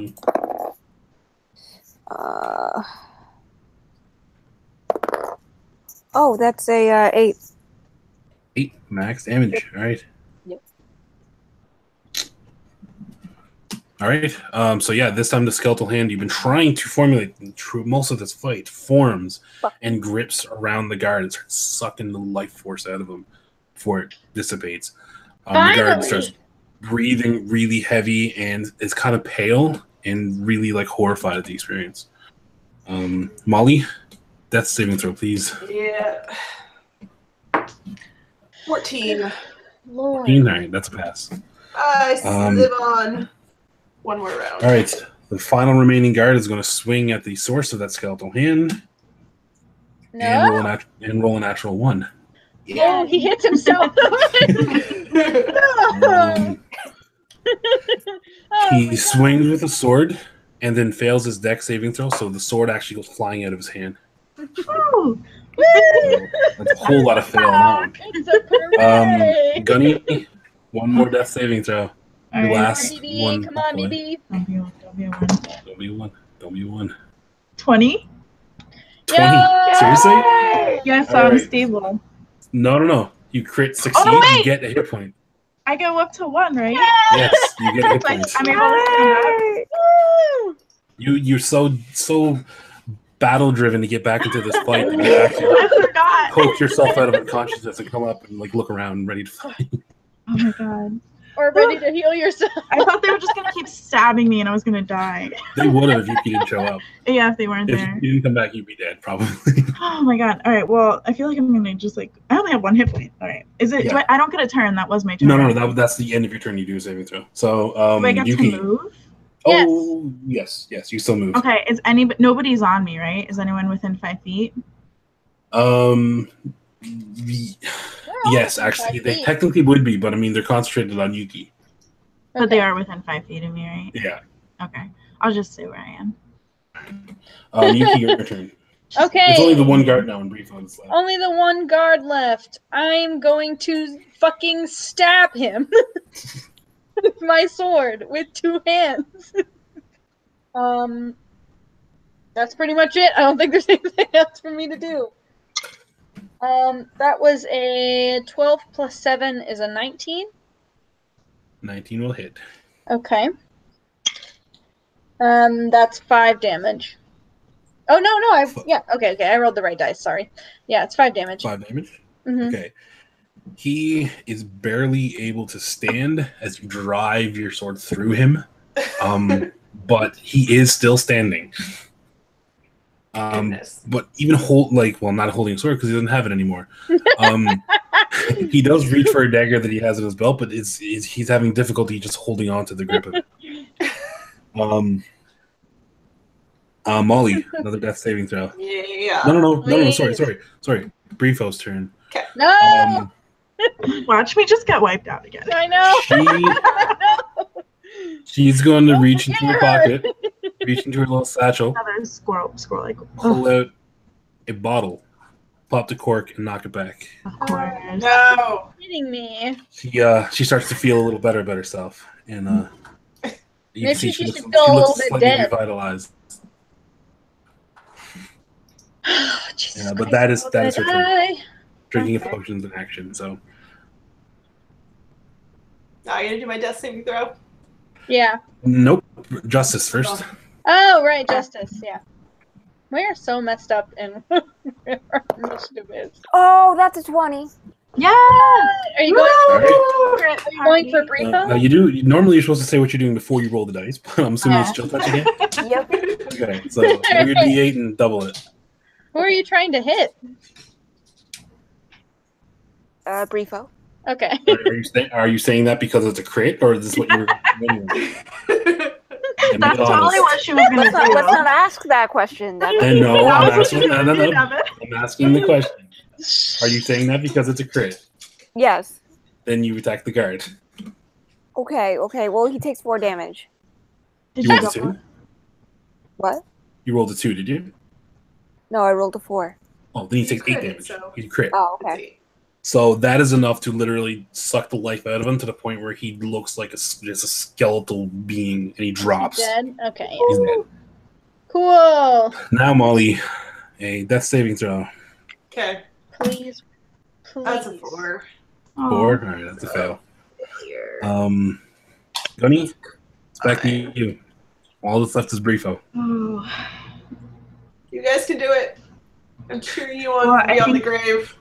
I'm trying to think. Okay, so I only technically used 4 of my healing lay on hands, right? Because the ones with Brit didn't actually count. No, you still gave it to her because we just gave her 2 extra points on top of that. So you did use them. Okay, so 2. No. You used 6 on her and 4 on. I thought I used 5 on Brit because I had 11 here. You did, I believe. Okay, And, 5. and Brit, you kept those, the 5? She did keep them. We just I'm gave her the gonna extra 2. use lay on hands for 9 points on myself, so I go up to 10. Okay. Oh, that's better. And I then was terrified. Everybody. yeah, that's gonna be it. Okay. Brings it to Yuki. Oh, that's me again. Okay. All right. Now I can. Okay. Am I within? Okay, so I have 2 hand axes. Can I throw them? Short range. Yeah. Is she in range of me She's throwing? in short range over here. Yeah. Okay. Oh, you're only about 10 or 15 feet away. Okay. I'm going to throw one of these hand axes at her. Those are also strength-based, right? They're not... Throwing? No, Yeah. throwing is dex-based. Okay. That's... Okay. So proficiency plus dex. How does a 16 do? So 16 plus your proficiency bonus plus your dex mod. 19? 19? Yeah. That will hit. Okay. So you launch your axe, drives into her shoulder. How much? Roll your damage. Which dice is that? Hand axe? That's Is it a 6? 6? Yeah, what's it? Six. Pretty sure it's a 6. Double check. Roll 6. And we'll fix it. Okay. That's 5, and do I specify where I'm aiming? Because I kind of want to hit her in the knee. Yeah, hand axe is 1d. You have to call the shot before you do the attack. Okay. Well, I was aiming to hit her in the knee anyways, but... You know what? I'm down with it anyway. You chuck it and it gets her in the knee. Okay, cool. What was the damage again? 5? Yeah. Plus your dex? Plus my dex is 6. +1, so it's a 6. Okay. Which is how many hit points you got from that potion. Good job. Thanks! All right. I love To her turn. throwing axes. So cool.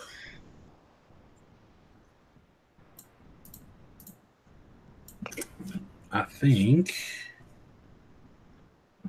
Yeah, she is like foaming at the mouth of this, not understanding how these inferior beings can be such pests. Yeah, And fuck you, lady. That's what you get for being racist. She's going to cast Magic Missile again, and this time at 2nd level, which should add another die. Where's the back? Is that 2? So it's going to add an extra dart. So it's 4 darts, and they're all coming down on Yuki. Give it to me. 6, 4, and 4. So 14. That's cool. Fuck. That's And so good. 17. I'm so 17 good. points of force damage. That's okay.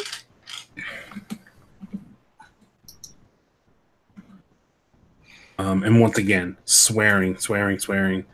But that's all she got. Justice, your turn. Please, babe, help me out here. Gonna cast Chill Touch. Okay. Oh, that's Wait, not are there any of the soldiers left? Nope, it's just Briefo left. 7. 7? All together? It's not going to hit. Mhm. So, back to the tried and true. The skeletal hand has trouble manifesting. Doesn't work. Molly, She has Another death saving performance throw. anxiety. what are you up to now? 1 and 1 or 2? 11. 2 successes, 1 failure. All right. So you're fine. Just don't roll 1 next time. You're good. Well, I have lucky, so if I roll a 1 on a saving throw, I can re-roll it. So Oh yeah, that's true. You got to roll 2 ones. yeah. To die next turn. All right. Justice. Sorry, Gunny. All right. Come to me. I'm going to Because she just go up fucking... and swing down on her with a warhammer. 15 plus 6, 21. 21. Yikes. That will hit.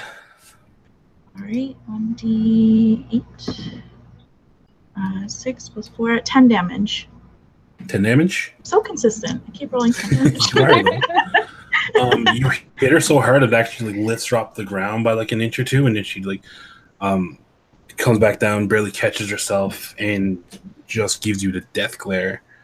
I'm gonna die. But I'm that's totally pretty gonna much all die she can do at before this you point. Yuki, your turn. Oh, it's my turn. It's your Okay, turn. I'm going to move within melee range of her. Is that okay? She's only within 15 feet of me, right? And then I'm gonna That's no problem. fucking chop at this bitch with my longsword, 2 hands.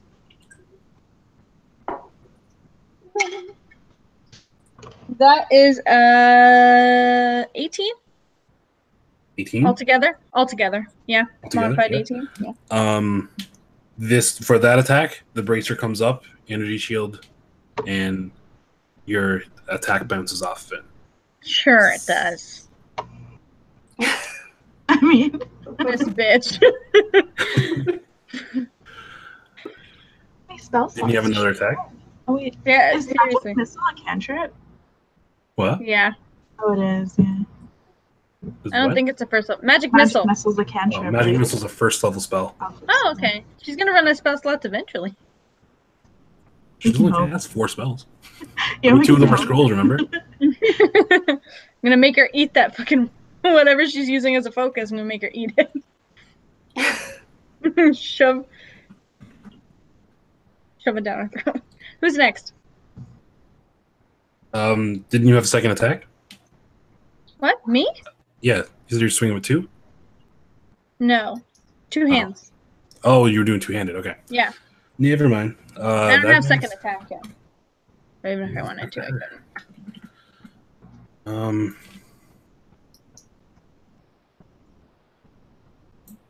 Can I do this?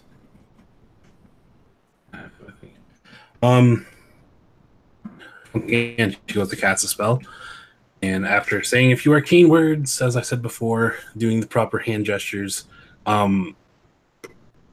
she vanishes. She vanishes. Yep. Sure. Or disappears. Yeah. Are we out of combat? Or is she around but she's cloaked? Justice, it's your turn. Okay. I love that. Okay. I cast chill touch. Alright. Well, where are you casting Kill Touch to? Where's the nearest tree? Why? Why the fuck not? We can't find her. We can't see the bitch. Alright, go ahead and roll. That's a 7, so it Okay. doesn't hit anyway. Just I was going to say it'll be with disadvantage, but yeah, no, okay, so no, it's the skeletal hand emerges around the tree and grasps the life out of it, and all of a sudden you see the leaves start to die, and the tree itself starts to wither. But that's the extent of it. Molly, why? back to the death saving throw again. Saving more. throw. 18. I live. You are stabilized. Woo! Do I get how many hit points do I get back on a None. third successful death saving throw? You don't get any. You just stabilize. I'm just stabilized. Okay. Someone's got to come and actually give you hit points to get up. Okay. Shane's like, Gunny. that's me. Someone Well, climb up the watchtower. yeah, seeing that she's vanished, I'm gonna go do that, and I'm going to heal Molly for 1 hit point. Oh, Okay. The last one. So I have one Molly more. Molly comes back to the land of the living, and 1 hit point. Yuki, that brings it to your turn. Falling. Oh, okay. I'm gonna poke the air around where she disappeared and see if she's just standing Are you there. just poking to close. find her, or are you just going to swing and like try and hit her as if I'm she's not there? trying to hit anything. I'm just like, like a cane, like a blind, but it's my sword. Like, Okay. Who had detect magic?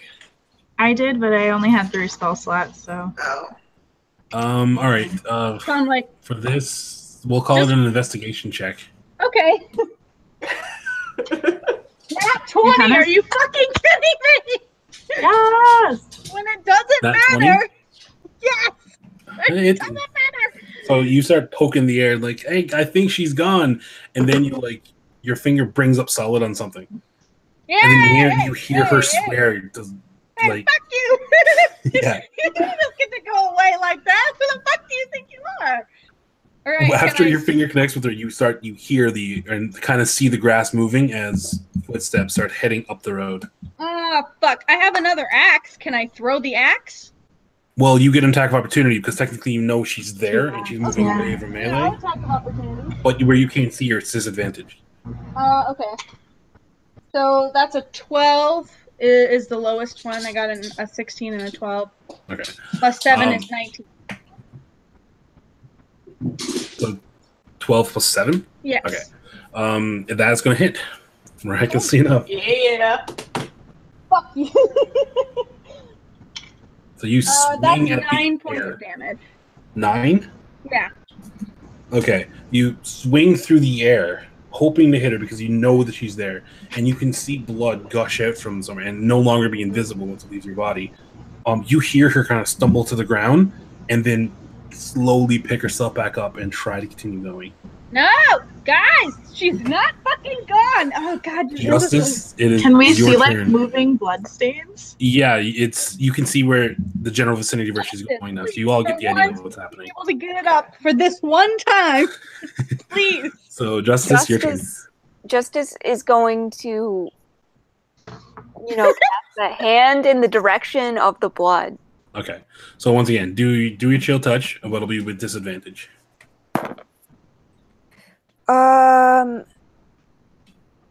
I rolled a 19, but I don't know what disadvantage means. It means you roll 2 d20s and you take the lowest of the two.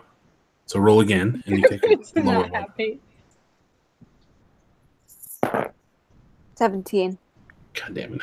You rolled a 17? Yeah. Alright, so plus bonuses, yeah, you'll hit her. Roll your damage. Roll the damage. Okay. Let's roll the wrong dice. That's 8. Okay, so the skeletal hand appears. It seems to grip basically thin air. And then there's like this purplish glow of necrotic energy as it sucks the life force out of Brifo.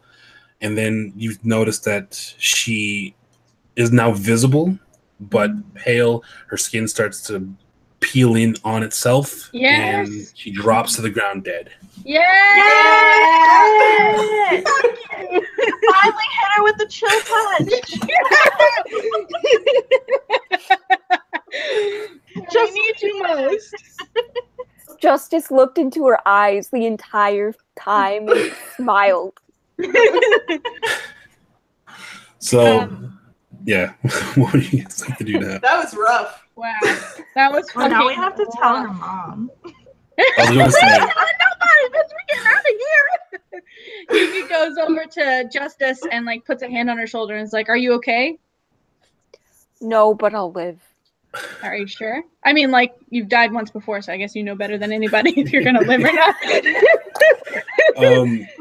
in the interest of brevity, because I do have to be at work in 2 minutes, I'm going to say, if you guys have no objections, that you do eventually make it back to Shea Manor to explain what's going on, because you don't want to be fugitives from the town.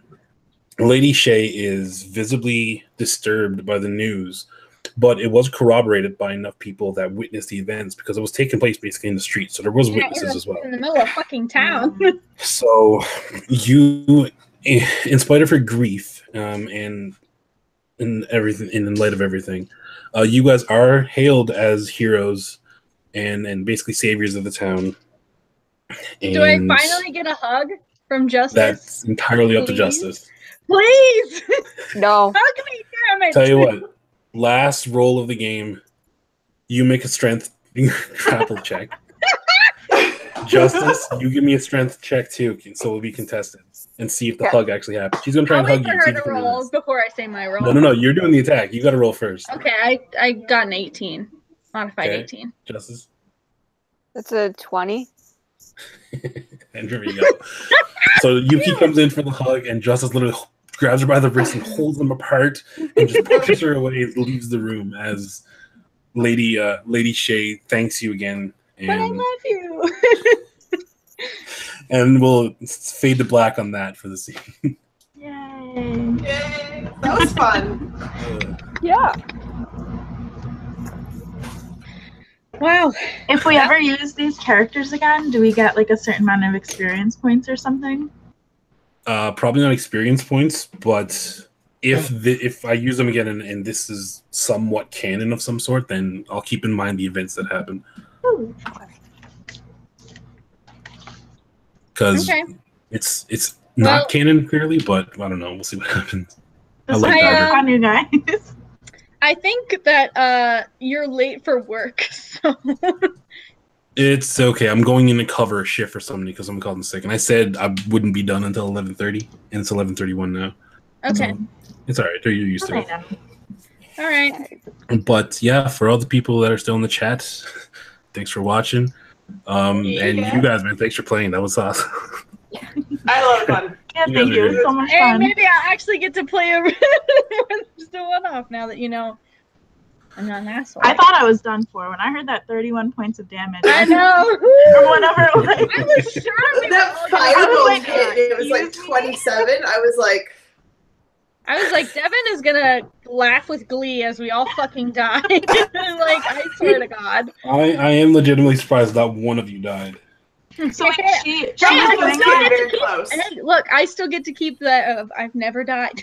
None of my So characters have Devin, ever died. she was doing all this because she didn't like other people in the town, like okay. other races. Here's where I'll let you in again. This is where there's Booktube D&D. Mm-hmm. Britt figured it out already. So go ahead, Britt. Tell them. Think about it, guys. What's the What's villain's her name? Brifo? What's your last name? What's her last name? Wait, Shay? Mm-hmm. Brifo Shay. Huh? Brifo I don't get it. Shay. Is that a booktuber? Used to be. What happened to I don't her? know Was who she that is. racist? Here's another hint. Think of where you were in this whole time. The city of Diver. Say that a different way. Diver. Diver. Diver what? Diver. City? Diversity. Oh, so she was racist. So she was racist. You spent this whole time in the Like city diversity. of Diver. Oh. So Diver. Diver Oh, City. city diver. Oh, diverse. So what you're saying is that I should stay here. My samurai's like, I've made a home now. Do you remember a couple years ago the Interesting. diversity in books is evil and all that stuff? Oh yeah, I think I remember who you're talking about. now. Bree Fauché. That's really funny. I didn't remember her name, but yeah. Brit And got now a she's genius. gone. yeah, she is. Good riddance. All right, But all right, that's enough. I do have to get to work. yeah, All right, go. guys. All right. It's See you guys. fun. Bye, everybody. Bye. Bye, Dev. I hope we don't get in trouble. Bye. Bye.